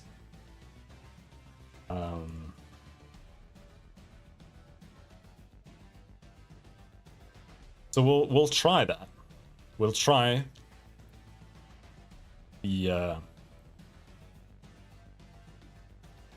more complex armor, and we'll see how it goes. If it doesn't really work out in the long run, we can just simplify it a bit and just go with that instead. I don't think that's that big of a deal, personally. And what I'm gonna do is I'm going to make armor just be flat damage reduction. Mostly, I think.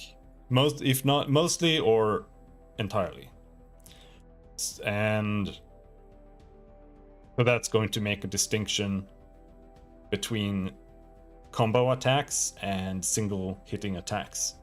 So like triple stab here might do a lot of damage, but it's 3 weak hits, so it's not going to be good against armor. While overhead slash is just 1 bigger hit, and it might be better against armor. Or it might be better, since it's slashing, it would have to be against something that is weak against slashing, right? But it would still like overcome their defenses more than a multi-hit attack would. So yeah, something.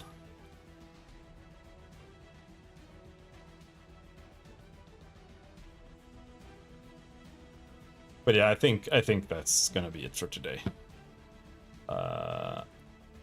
Been trying to get back to exercising more, and it is tough to get past that first step and also get all the work that you want done.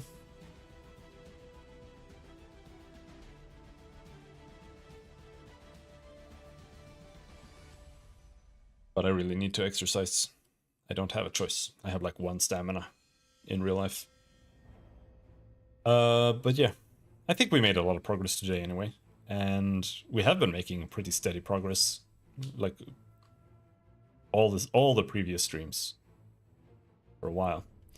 And next time, like we are coming past the hill, more or less, implementing more skills. That's just gonna be fun. Implementing stability is gonna be a little tedious, but it's not that big of a deal. It's just another stat, which I hope will turn out well. Implementing new health bars is going to suck balls, gigantic, huge balls, and I don't look forward to that at all. The old health bars don't even work. I don't even know where they are. They don't show up. They exist, but they don't. They're gone. They're like outside of the screen. There's some some scaling issue, putting them where they shouldn't be. Their way.